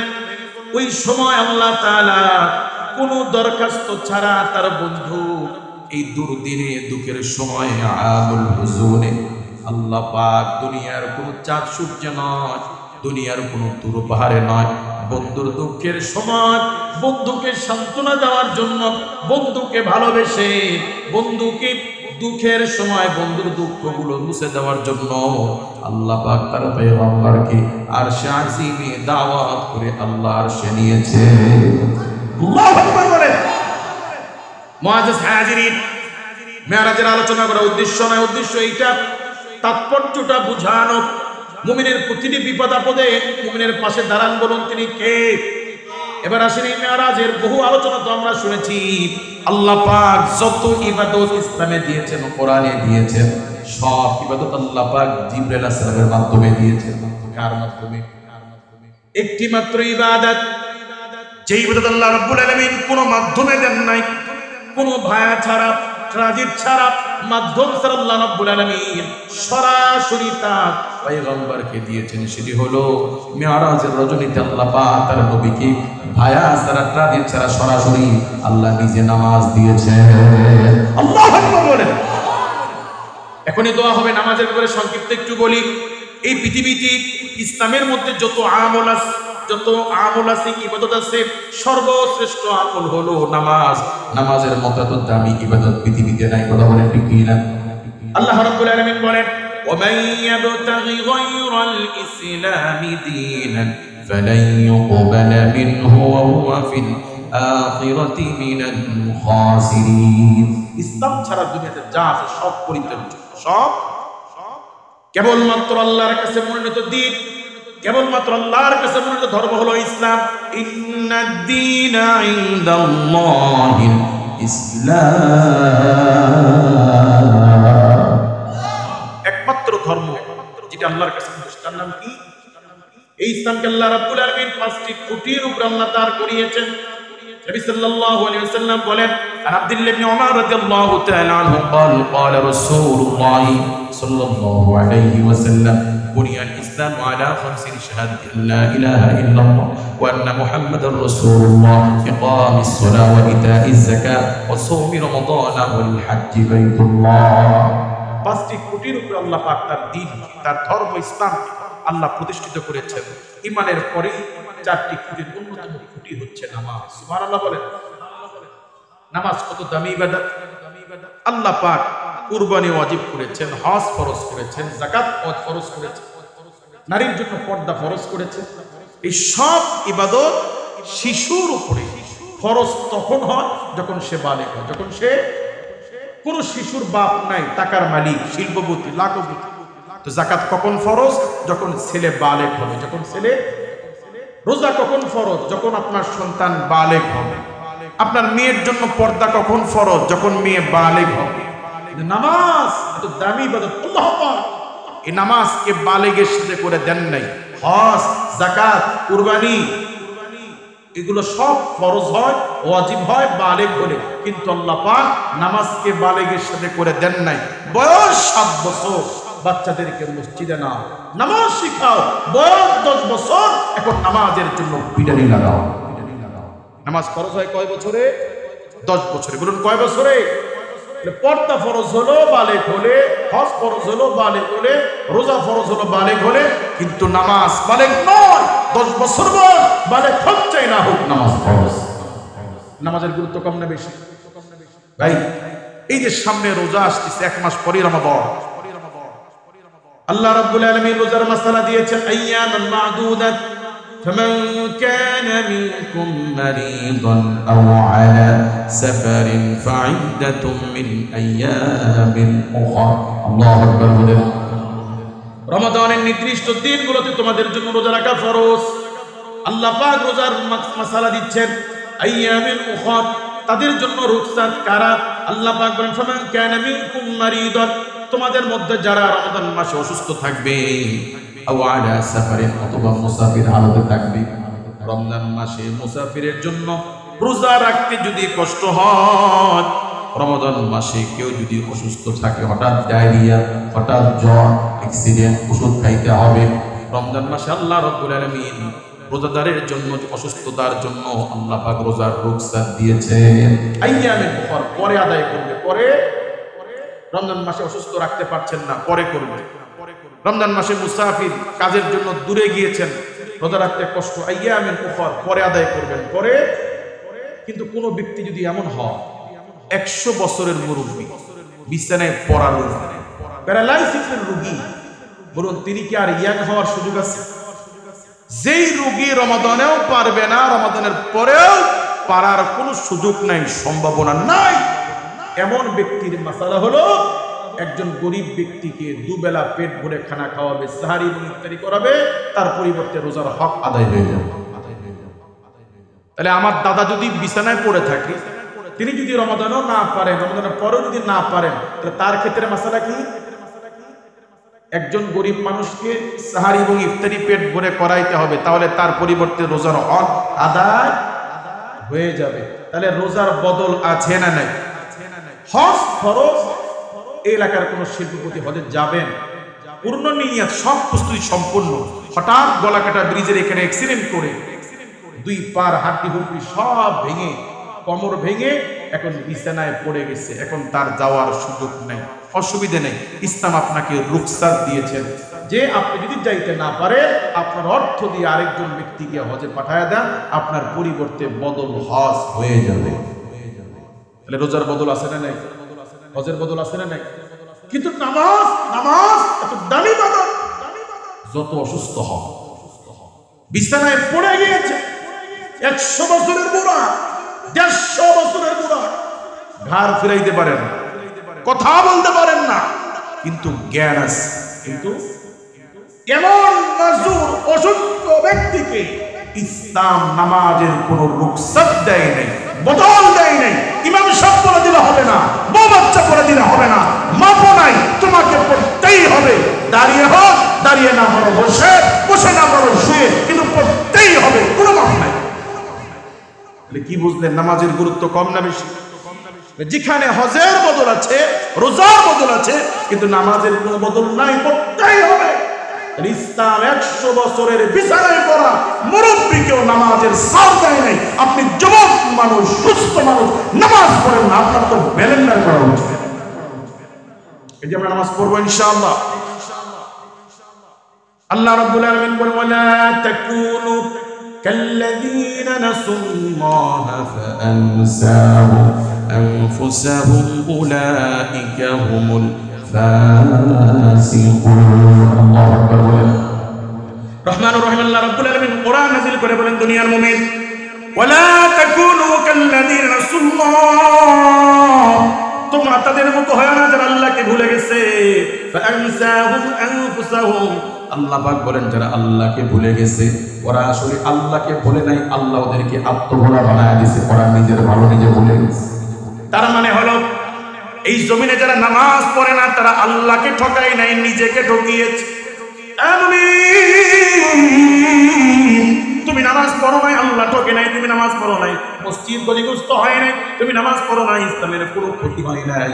তুমি মসজিদে না আসলেও মসজিদে আযান চলে, তুমি মসজিদে না আসলেও মসজিদে জামাত চলে, তুমি নিজেকে ক্ষতিগ্রস্ত করছো। কথা বলে ঠিক কি না? নাককে বলা হয় সম্মানের প্রতীক। কোন মানুষের সমাজে মান সম্মান চলে গেলে, সম্মানওয়ালার সম্মান চলে গেলে মানুষ বলে, হারে অমুকের নাক কাটা গেছে। মানুষ এই কথা বলে কি বলে না? কেন বলে? কারণ এই নাক হলো সম্মানের প্রতীক।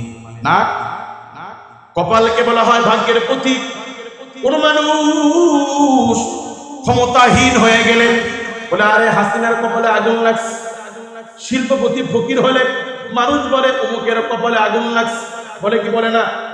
কেন বলে? কপাল হলো ভাগ্যের প্রতীক, নাক সম্মানের প্রতীক।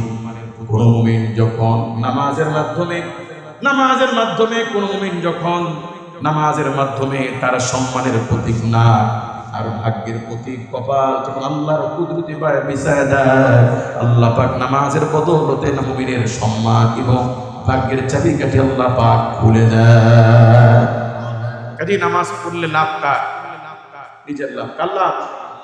নবী সাল্লাল্লাহু আলাইহি ওয়াসাল্লাম বলেন, রাসূল সাল্লাল্লাহু আলাইহি ওয়াসাল্লাম বলেন, কোন মুমিন যখন ফজরের সময় উঠে 2 রাকাত সুন্নাত নামাজ পড়ে, আমিন, আল্লাহর কাছে মুমিনের ফজরের সুন্নাতের দাম এত বেশি। আল্লাহর কাছে আসমান জমিন মা ফিহা, জমিন এবং আসমানের মধ্যে যা কিছু আছে, আল্লাহ তাআলার কাছে সব আসমান জমিন সোনা রূপা ধন যা কিছু আছে, আল্লাহর কাছে দুনিয়ার সব কিছুর চাইতে মুমিনের ফজরের 2 রাকাত সুন্নাতের দাম অনেক বেশি। সুবহানাল্লাহ বলবেন না?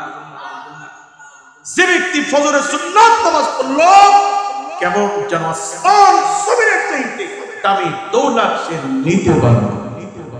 যে কপাল পরা ফজরের সুন্নাত পড়তে পারলো না, আসমান জমিনের চাইতে দামি দৌলত হাতের মধ্যে নেওয়ার পরও সে করতে পারলো না, হাত ছাড়া হয়ে। কাজেই সুন্নাত আমাদের নামাজ পড়া দরকার আছে না নাই? সুন্নতের দাম যদি এত বেশি হয়, তাহলে ফজরের ফরজ নামাজের দাম তার চেয়ে কম না বেশি? তার মানে হলো নামাজ পড়তে পারছি না অর্থই হলো আল্লাহ ঠকে নাই, ইসলাম ঠকে নাই, আমি নিজে ঠকছি। কথা বলে ঠিক কি না? কাজেই নামাজ পড়া দরকার আছে না নাই? কেউ বলতে পারে, হুজুর আমার আবার এত লোক টোক নাই, আমার এত নেকির দরকার নেই। ভাই নেকির দরকার না থাকুক, না পড়লে গুনাহ আছে না নাই? আল্লাহ নবী বলেন কোন মুমিন যদি ইচ্ছা করে এক ওয়াক্ত নামাজ যদি কাজা করে আল্লাহ রাব্বুল আলামিন তাকে এক হুকবা জাহান্নামে দিবেন। কত হুকবা? জোরে বলেন। এটা কিসের শাস্তি? এক ওয়াক্ত কাজার শাস্তি। কিসের শাস্তি? কাজা মানে কি? না পড়া। না পড়েছে, ওয়াক্ত যাওয়ার পরে পড়েছে, মাগরিবের নামাজ পড়েছে, ইচ্ছা করে গরিশিমি করেছে, এশারের সময় পড়েছে, আসরের নামাজ ওয়াক্ত থাকতে পড়ে নাই, সময় চলে যাওয়ার পরে পড়েছে, এটা কাজা। ইচ্ছা করে কেউ এক ওয়াক্ত নামাজ কাজা করলে আল্লাহ পাক তাকে এক হুকবা জাহান্নামে দিবেন। মুহাদ্দিসিনে কেরাম ব্যাখ্যা করে এক হুকবা সমান সমান 2,80,00,000 বছর। 2,80,00,000 বছর বাদ যদি 1 বছর হয় এক ওয়াক্তের জন্য, পারবেন নিতে? কাজী নামাজ পড়া দরকার আছে না? একজন ব্যক্তি নামাজ ছেড়ে দেয় না, পড়েছে, তাতেই যদি তার শাস্তি 2,80,00,000 বছর হয়, আপনি যে নামাজই পড়েন নাই ফজরের সময়, কত শাস্তি? নবী সাল্লাল্লাহু আলাইহি ওয়াসাল্লাম বলেন কোন ব্যক্তি যদি নামাজ ইচ্ছা করে এক ওয়াক্ত নামাজ ছেড়ে দেয় আল্লাহ রাব্বুল আলামিন তাকে এক ওয়াক্ত নামাজ ছেড়ে দেওয়ার কারণে আল্লাহ রাব্বুল আলামিন তাকে 80 হুকবা জাহান্নামে দিবেন। কত হুকবা? আজকে মাহফিল থেকে যাওয়ার পরে ক্যালকুলেটর নিয়ে হিসাব করবেন, 2,80,00,000 গুণ 80 সমান সমান যা হয় আজকের ফজরের নামাজ পড়েন নাই, এই জন্য আপনাকে এই পরিমাণ শাস্তি নিতে হবে। পারবেন নিতে? বলতে পারেন হুজুর এগুলো আপনাদের আজগুবি কথাবার্তা। ভাই আল্লাহ কেন শাস্তি দিবে না বলে? এই যে ঠান্ডা বা এর চেয়ে আরো তীব্র ঠান্ডা আমরা পার করে আসলাম, এই ঠান্ডার মধ্যে আমাদের প্রত্যেকের শরীরে চাদর আছে, জামা আছে, মাফলার আছে। মাহফিল শেষ হওয়ার পরে আমরা ঘরে গিয়ে দরজা বন্ধ করে দিই, নরম বিছানায় আরামের ঘুম ঘুমাবো। বলুন আপনি ছাড়া এই মহল্লার আনাচে কানাচে মাটির নিচে গর্তে কত জীব জানোয়ার, কত পিপিলিকা, পোকামাকড়, সাপ, বিচ্ছু, কুকুর, শুকুর, সাপ, গরু, ছাগল, ভেড়া, বকরি, হাঁস, মুরগি। আপনার যেমন ত্বক আছে ওদেরও ত্বক আছে, আপনার যেমন শীতে কষ্ট হয় ওদেরও কষ্ট হয়। আপনি কোন নবাব? আপনি কে? পৃথিবীর কার বাপের বেটা? কে আপনি? আল্লাহ পাক আপনাকে মানুষ বানানোর কারণে আপনি এত আরামে থাকলেন, আর ওরা কি অপরাধ করছে? কথা বলে। আপনি তো জিহ্বার স্বাদে 3 বেলা আল্লাহর নিয়ামত রিজিক খান, আপনার মতো জিহ্বার স্বাদে পাকা আম জুস বানায়া, কাঁচা আম ডাউলে দিয়ে, আচার বানিয়ে, মুরব্বা বানিয়ে আপনার মতো কোন না কোন খেয়েছে বলে? তো আল্লাহ পাক আপনাকে এত নিয়ামত দিয়েছেন, আল্লাহ এমনি ছেড়ে দিবেন?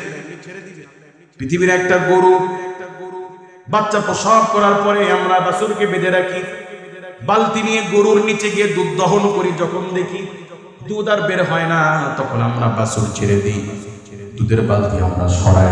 এমনটা করি কি করি না? অবলা প্রাণী গরুর বাছুর মার স্তনে গিয়ে দুধ খায়, কিন্তু দেখে দুধ নাই। বাচ্চা তার ভাষায় মাকে জিজ্ঞেস করে, মা এটা কেমন জুলুম হলো? আল্লাহ পাক তামাম দুনিয়ার সমস্ত স্তন্য প্রাণী মায়েদের স্তনে সন্তানের জন্য আল্লাহ দুগ্ধ দিয়েছেন।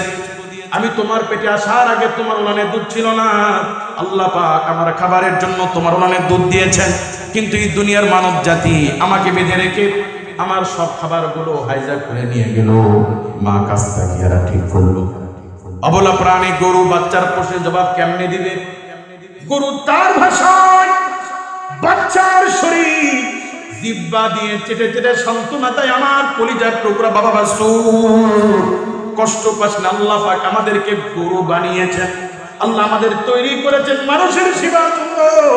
আমাদের চামড়া, আমাদের গোশত, আমাদের হাড্ডি, আমাদের দুধ সব মানুষের জন্য। আল্লাহ পাক মানুষ তৈরি করেছেন কেবলমাত্র তার ইবাদতের জন্য। আপনি আপনার বাচ্চাকে ভালোবাসেন, মুরগি তার বাচ্চাকে ভালোবাসে না, গরু তার বাচ্চাকে ভালোবাসে না। সেই জন্য সব ছেড়ে বাচ্চাকে ধরতে আসলে মা মুরগি নিজের জীবনের কথা চিন্তা না করে সর্বোচ্চ ঝুঁকি নিয়ে বাচ্চার জন্য মা চিলের সাথে, কাকের সাথে, সাপের সাথে লড়াই করে যেন তার বাচ্চা হেফাজত থাকে। মুমিন তার তারপরও তোমার রিজিকের জন্য দুনিয়ার হাজারো লাখো মুরগি জীবন দিয়ে দিল, লাখো মাছ তার জীবন দিল, লাখো মুরগি তার কষ্টে পড়া ডিম তোমার খাবারের জন্য পুষ্টির জন্য দিয়ে দিল, লাখো গরু তার জীবন দিয়ে দিল, লাখো ছাগল তার জীবন দিয়ে দিল। আল্লাহর জমিনে রিজিক খাও, নিজেকে মনোরঞ্জন করো, বিয়ে নিয়ে গল্প করো, নামাজ পড়বো না, শুধু মরে দেখো পিড়ে কাহাবো। কাজী নামাজ পড়ার দরকার আছে না? আল্লামা ইকবাল রহমতুল্লাহি আলাইহি, আল্লামা ইকবাল রহমতুল্লাহি আলাইহি তিনি একটা ওয়াকিয়া বর্ণনা করেন, একটা ঘটনা বর্ণনা করেছে, রূপক গল্প। কিরকম গল্প? যে এক গ্রাম লোক স্ত্রীর সাথে পরামর্শ করেছে, আমার খুব ইচ্ছা করছে বাগদাদে আমাদের বাদশার সাথে একটু সাক্ষাৎ করা, আমি একটু বাদশার সাথে সাক্ষাৎ যেতে চাই, কি বলো? স্ত্রী বলছে, আপনি যেহেতু ইচ্ছা করেছে, যেতে মন চাচ্ছে যেতে পারেন, কিন্তু খালি হাতে যায় কেমনে? তো কি নিয়ে যাবেন? বলে, নেওয়ার আর কি আছে, কি নেওয়া যায়, বাচ্চা তো আর গরিব না, আমরা দেওয়ার মতো আর কি আছে? স্বামী স্ত্রী মিলে পরামর্শ করছে, এক কাজ করতে পারেন। কি পরামর্শ? আমাদের পুকুরের যে পানি আছে, এই পুকুর থেকে এক কলস পানি বাচ্চার জন্য নিতে পারেন। বাচ্চা শহরে থাকে, দূষিত এলাকা, পানি কেমন না কেমন, কাজে বাচ্চার জন্য নেওয়ার মতো কিছুই নেই। আপনি এক কাজ করেন, মাটির কলসে করে এক কলস পানি নিতে পারেন। যেই চিন্তা সেই কাজ। বাচ্চার জন্য এক কলস মাটির কলসে পানি নিয়ে মাসের পর মাস পথ অতিক্রম করে হেঁটে বাদশার সাথে সাক্ষাতে গিয়ে বাদশাকে সালাম দিয়ে খুলে বলছে যে আমার খুব ইচ্ছা করছিল আপনার সাথে দেখা করার জন্য, তো গরিব মানুষ আনবো আর কি, আপনার জন্য এক কলস পানি নিয়ে আসছি, বাদশা যদি আপনি কবুল করেন। বাদশা এই লোকের এই কষ্ট দেখি, বাপ রে বাপ, আমাকে মোহাব্বত করে মাসের পথ পাড়ি দিয়ে মাথায় করে এই কলস নিয়ে আসছে, কত যত্ন করে নিয়ে আসছে। বাদশা খুশি হয়েছে, উজিরকে নির্দেশ দিয়েছে এরকম একটা কলস ভর্তি স্বর্ণ তার বাড়ি পর্যন্ত পৌঁছে দিবা। লোকটা আশ্চর্য হয়ে গেছে, এক কলস পানির বিনিময়ে বাদশা খুশি হয়ে আমাকে এক কলস পানি দিল, এক কলস অর্থ দিল। মনে হয় আসলে বাদশার এখানে পানির সংকট। বাদশা মনে হয় পানি পেয়ে খুব খুশি হয়েছে। এবার বাদশা বলতে, দেখি পানিটা খোলো তো। যখন এই পানির মুশকের কলসির মুখ খোলা হয়েছে, দেখে পানি আর আগের মতো টলটলে নাই, ভেতরে শ্যাওলার জমি অনেকটা ময়লা হয়ে গেছে, অনেকটা ময়লা পানি। এরপরও বাদশা খুশি হয়ে এক কলস স্বর্ণ মুদ্রা দিয়েছে। আবার উজিরকে বললেন, এই ব্যক্তিকে নিয়ে আমাদের ফোরাতের তীরে যাবা, ওখানে গিয়ে আরেক কলস স্বচ্ছ পানিও তার বাড়িতে পৌঁছে দিবে। লোকটা এতক্ষণ মনে মনে খুশি ছিল যে হয়তো ফোরাতের পানি আমার চেয়ে বেশি খারাপ হবে, ফোরাতের চেয়ে আমার পানি মনে হয় বেশি সুন্দর, এই জন্য মনে হয় বাচ্চা খুশি হয়ে আমাকে দিচ্ছে। যখন ফোরাতের তীরে গেছে তখন লোকটা আরো লজ্জিত হয়ে গেছে, ব্যাপারে আমার পানি তো দুর্গন্ধ আর ময়লা, এর চাইতে ফোরাতের পানি আরো টলটলা, আরো পরিষ্কার। সুবহানাল্লাহ বলেন। আল্লামা ইকবাল ছন্দর আকারে তার ভাষায়, ফার্সি ভাষায় কবিতায় লিখে বলেন, এই লোক মাসের পথ পাড়ি দিয়ে বাদশার জন্য যে পানি নিয়ে আসছে, এই পানি দিয়ে বাদশা টয়লেটও সারবে না, খাওয়া হবে। ঠিক কি না? তো আমাদের নামাজ দিয়ে আল্লাহ পাক কি করবেন? আল্লাহ কালামে আল্লাহ পাক বলছেন, সাব্বাহা লিল্লাহি মা ফিস সামাওয়াতি ওয়াল আরদ ওয়া হুয়াল আজিজুল হাকীম। আসমান জমিনে যা কিছু আছে, সমস্ত মাখলুক, সমস্ত জড়বস্তু, সমস্ত প্রাণী, সমস্ত বালির কণা, সমস্ত বস্তুর অণু পরমাণু, ক্ষুদ্র থেকে ক্ষুদ্র অংশ আল্লাহ তাসবিহ করে। আমরা গোলামি না করলে আপনার কিচ্ছু যায় আসে না। এরপরেও আল্লাহ পাক বলছেন, আমার যে গোলাম নামাজ পড়বে আল্লাহ পাক তাকে এত নিয়ামত দিবেন। নবী সাল্লাল্লাহু আলাইহি সাল্লাম বলেন, মুমিন যদি জানতো জামাতে নামাজের কি ফজিলত, নামাজের জামাতের গুরুত্বের ফজিলত যদি আমার উম্মত জানতো, যারা হাত নাই পা নাই সে মাটিতে গড়াগড়ি দিয়ে হলেও মসজিদে এসে জামাতে নামাজ পড়তো। ভাই বলুন, ছোটবেলায় আমাদেরকে আব্বা আম্মা স্কুলে যাওয়ার জন্য, হাতের লেখা লেখার জন্য শাসন করতো কিনা? ধমক দিত কিনা? অনেক সময় মার দিত কিনা? কেন দিত? আমাদের ভালোর জন্য, ঠিক কিনা?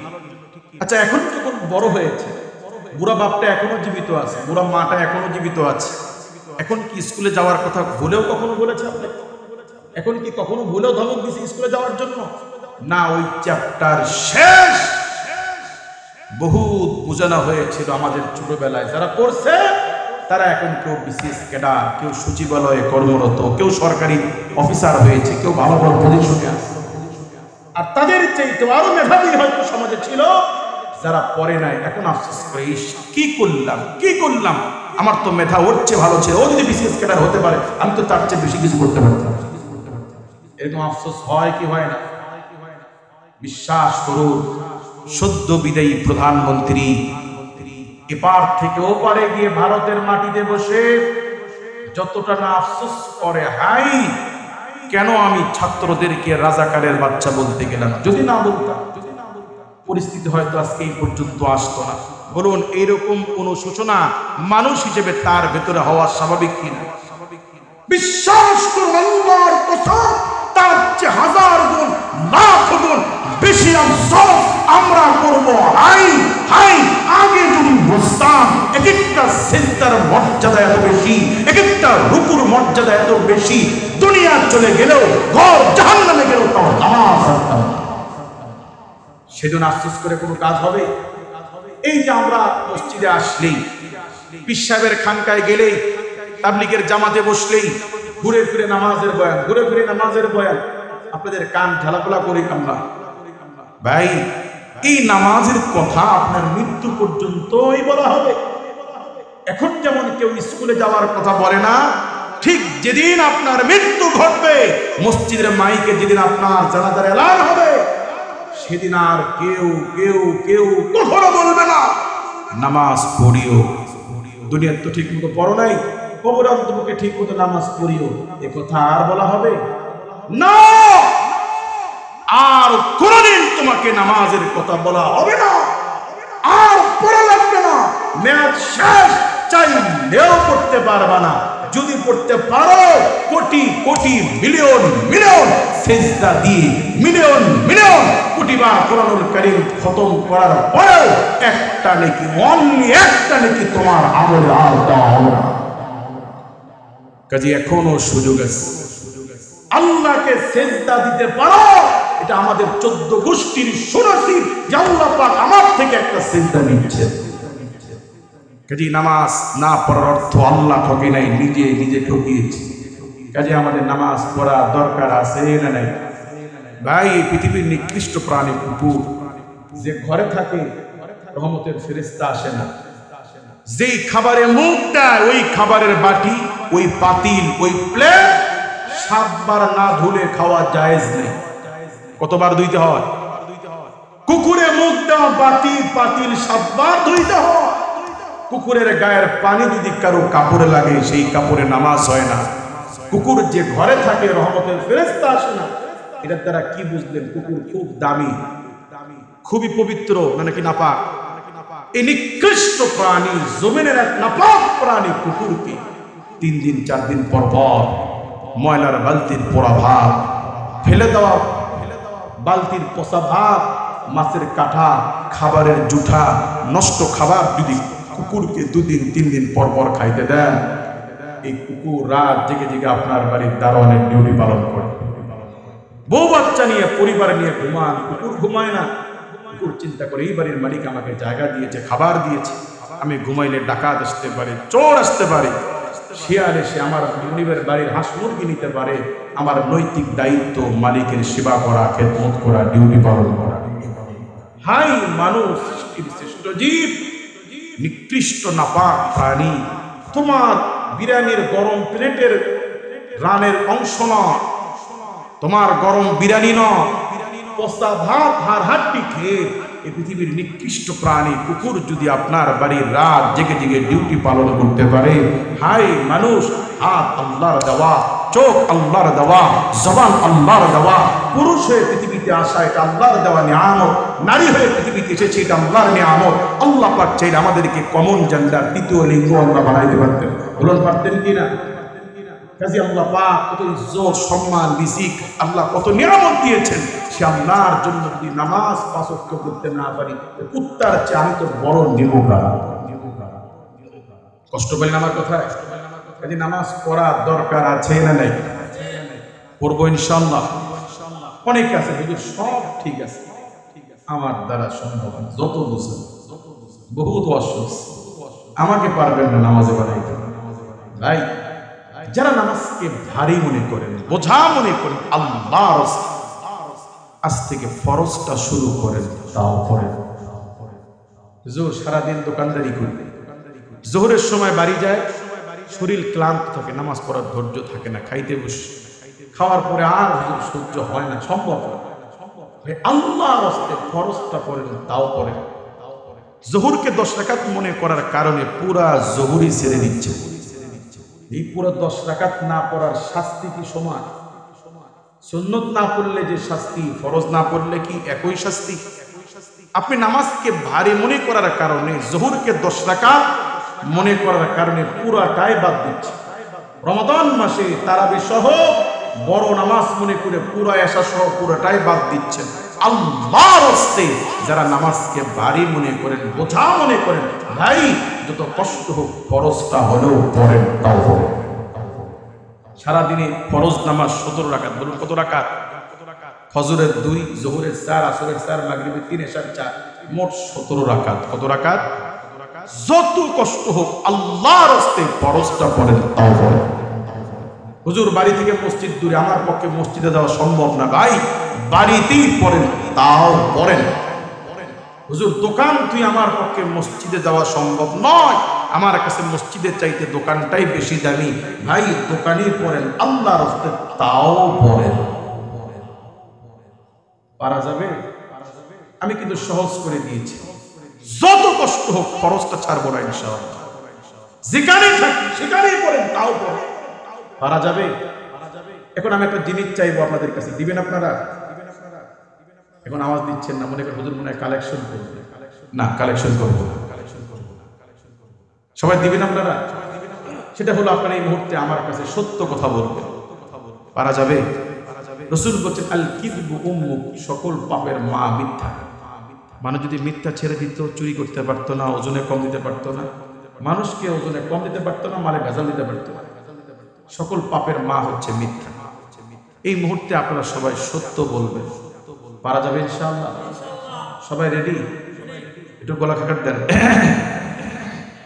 কারা কারা আছে? হুজুর আমার পক্ষে ঘরে হোক, বাজারে হোক, দোকানে হোক, মসজিদে হোক, সারা দিনে 17 রাকাত ফরজ নামাজও সম্ভব না, তারা একটু হাত তুলে। মানে যারা এই 17 রাকাত ফরজও পারবেন না, তারা একটু হাত তুলে। ভাই লজ্জার কিচ্ছু নাই, আমি তো মার দিব না আপনাদের, ধমকও দিব না, বরং আমি আরো দোয়া করবো যে আল্লাহ আমার এই ভাই পারবে না, স্বীকার করেছে সরল মনে, আল্লাহ তৌফিক দেন। আমি মনে হাতে দোয়া করবো আপনার নাম দিয়ে, মিথ্যা বলা যাবে না। যারা পারবেন না তারা একটু হাত তুলে যায়। হুজুর আমি এমন হৃদয়ের মানুষ যে আমার দ্বারা এই ফরজও সম্ভব না। ফরজও পারবেন না কারা কারা? ভাই আপনি ফরজ পারবেন না? আচ্ছা একজন পাওয়া গেছে, একজন ফরজ পারবে না। আর কে আছে? ভাইয়ের নাম কি? আচ্ছা আল্লাহ আমার এই ভাইকে আপনি তৌফিক দেন। আপনারা বলেন আমিন। আল্লাহ ভাইকে তৌফিক দেন। আর কি আছেন এই দলে? যত কষ্ট হোক ফরজও পারবেন না, ভাই আমার পারবেন ইনশাআল্লাহ? আলহামদুলিল্লাহ আমার ভাই পারবে। তাহলে একজন। আর কেউ আছেন এই দলে? না পারলে বলেন ভাই আমি সহজ করে দিচ্ছি, যত কষ্ট হোক লাগলে ঘরে পড়েন, তাও পড়েন, কিন্তু ফরজ ছাড়া যাবে না। আল্লাহ আমার এই ভাইকে তৌফিক দান করুন, আর আমাদের সকলকে যত কষ্ট হোক নামাজ পড়ার তৌফিক দান করুন। ভাই আমরা দুনিয়ার সব পারি, খালি নামাজে আসলেই পারি না। এই যে আমাদের হাইওয়ে রোড তো খুব বেশি দূরে না, চিটাগাং রোড কাশপুরের যে রাস্তাটা, কক্সবাজার থেকে যে গাড়িগুলো রাত্রে ছাড়ে প্রায় 10-12 ঘন্টা নন স্টপ চালিয়ে তারা ঢাকা আসে। আর জ্যাম যদি থাকে তাহলে তো কথাই নাই, ঠিক কি না? এই গাড়িগুলোতে যারা কন্ট্রাক্টরই করে, হেল্পারই করে, সারা রাত ড্রাইভারের পাশে দরজার সামনে দাঁড়ায় থাকে নাকি শুয়ে থাকে। এই কন্ট্রাক্টর ছেলেটা সারা রাত দাঁড়ায় আছে, চোখে ঘুম, কোমরে ব্যথা, পায়ে ব্যথা, মশা কামড়ায়, এরপরও ঘুমায় না, কারণ এটা তার ডিউটি। এই ডিউটি পালন করতে পারলে ঢাকায় আসার পরে 500-600 টাকা পাবে। হাই হাই মানুষ 500-700 টাকার জন্য সারা রাত না ঘুমায়া দাঁড়ায় ডিউটি পালন করতে পারি। আল্লাহর জন্য সারা রাত ঘুমায়া পেট ভরে খানা খেয়ে যদি আল্লাহর জন্য 5টা ওয়াক্ত নামাজ পড়তে না পারি তো আমাদের কি হবে? এই এলাকায় যারা আছি রাজনীতি করি, হোক আওয়ামী লীগ হোক বিএনপি, যে দলের হোক, দলের হাইকমান্ড থেকে যদি অফার দেওয়া হয় আগামীকাল থেকে শুধু 5 ওয়াক্ত না, তাহাজ্জুদ, ইশরাক, আওয়াবির সব নামাজ যারা পড়বে আগামী ইলেকশনে তাকে নমিনেশন দেওয়া হবে। আপনারা বলুন তো, নেতা নেত্রীরা পড়বে কি পড়বে না? তাহাজ্জুদ সহ, ইশরাক সহ নমিনেশনের আশায় একজন রাজনীতিবিদ যদি সব নামাজ পড়তে পারে, ওই একই ব্যক্তিকে যদি আমেরিকার প্রেসিডেন্ট ডোনাল্ড ট্রাম্প অফার দেয় যে সারলিয়ার বা শুকুর সেরমুক ব্যক্তি, তোমার 2 চোখ তুলে নিব আর 2 ঠোঁট সেলাই করে দিব, খাবারের ব্যবস্থা পেটের মধ্যে দেওয়ার আমরা অন্য একটা লাইন করে দিব, কথা বলা যাবে না আর চোখে দেখতে পারবে না, বিনিময়ে আমেরিকার প্রেসিডেন্ট সারা জীবনের জন্য বানাবে। কেউ দিবে? কেউ দিবে? তাহলে একজন ব্যক্তি নমিনেশনের আশায় যদি দৈনিক 10 ওয়াক্ত নামাজ পড়তে পারে, ভাই ওই ব্যক্তিকেই যদি বলা হয় জীবনে আর চোখে দেখবেন না, বাংলাদেশের 7 এমপি নয়, মার্কিন যুক্তরাষ্ট্রের সুপার দেশের প্রেসিডেন্ট বানায় দেওয়া হবে, তাও আজীবনের জন্য, শুধু চোখ আর জবান বন্ধ। কেউ দিবে? কেন দিবে না? কারণ তোমার ওই 7 প্রেসিডেন্ট গিরির চাইতে আল্লাহর দেওয়া চোখের দাম, আল্লাহর দেওয়া জবানের দাম বহুত বেশি দামি। ওই আল্লাহ পাক যে জবান চোখ দিয়েছেন, কয় কোটি টাকা আমরা দিয়েছি। কাজে নমিনেশনের জন্য আমরা নামাজ পড়তে পারলে আল্লাহর জন্য কি আমরা নামাজ পড়তে পারবো না? কি ভাই একটু বলেন না? আল্লাহ আমাদের সকলকে বুঝ দান করুক। যত ওয়াজ করি, ওই যে আমার ভূমিকা আর আলোচনা একটু মিলাই দেখি, সবচেয়ে বেশি জরুরত আমাদের পরিবর্তন। মেরাজের ঘটনা যত দলিল ভিত্তিক হোক, যত কণ্ঠ দেওয়া হোক, আপনি পরিবর্তন না হলে কি হলো? আল্লাহ আমাদেরকে পরিবর্তন হওয়ার তৌফিক দান করুন। আল্লাহ আমাদেরকে হিদায়াত দান করুন। আল্লাহ আমাদেরকে সমস্ত গুনাহ মাফ করে আল্লাহ আমাদেরকে 5 ওয়াক্ত নামাজ জামাতে পড়ার তৌফিক দান করুন। অনেকে না বুঝে ভুলে আমাকে গালি করবে। কাল একটা হুজুর বয়ান করে গেছে, মানুষের চুরি শিক্ষা দিয়ে গেছে সুন্নত লাগবে না। আমি কি বলছি সুন্নত লাগবে না? যারা একেবারেই পড়েন না তারা ফরজটা শুরু করে। আপনি 1 মাস ফরজ পড়তে পড়তে আপনার বিবেক মনে বলবে, ভাই আমি কেমন নামাজি, ফরজ পড়ি সুন্নত পড়ি না। মাগরিবের নামাজ যদি মসজিদে এসে জামাতে পড়েন আর সুন্নত না পড়ে যদি বের হয়ে যান, মনে হবে মনে জুতো ছোট। কথা বলে ঠিক কি না? কাজে আমাদের যত কষ্ট হোক আমরা আল্লাহর জন্য 5 ওয়াক্ত নামাজ পড়ব ইনশাআল্লাহ। সর্বশেষ এই কোরআনের একটা দর্শন, ফিলোসফি আল্লাহ পাক দুনিয়া সম্পর্কে বলেন, ওয়ামাল হায়াতুদ দুনিয়া ইল্লা মাতাউল গুরুর। আল্লাহর কালাম যদি পারেন কাগজে কলমে লিখে ঘরে লটকায় রাখে। আমার এই কথাটা, এই সর্বশেষ এই কথাটা বললাম, এটা লোকে লিখে রাখবে। আল্লাহ পাক এই দুনিয়ার ফিলোসফি দর্শন সম্পর্কে বলেন, এই দুনিয়া একটা ধোঁকা। বলুন দুনিয়া কি? আপনার জমির ভাগ ছেলে মেয়ে নেবে, আগাত আমি বাবার ছেলে, আমি জমি সমান পাবো। আপনি ঋণ করে চলে যান, 10 হাত পিছিয়ে দেবে, ছেলেকে আমি একা। কথা বলে করোনা কালীন সময় বহু বাপ মারা গেছে, হসপিটাল থেকে ফোন দিয়েছে ছেলে মেয়ে লাশ নিতে আসে না।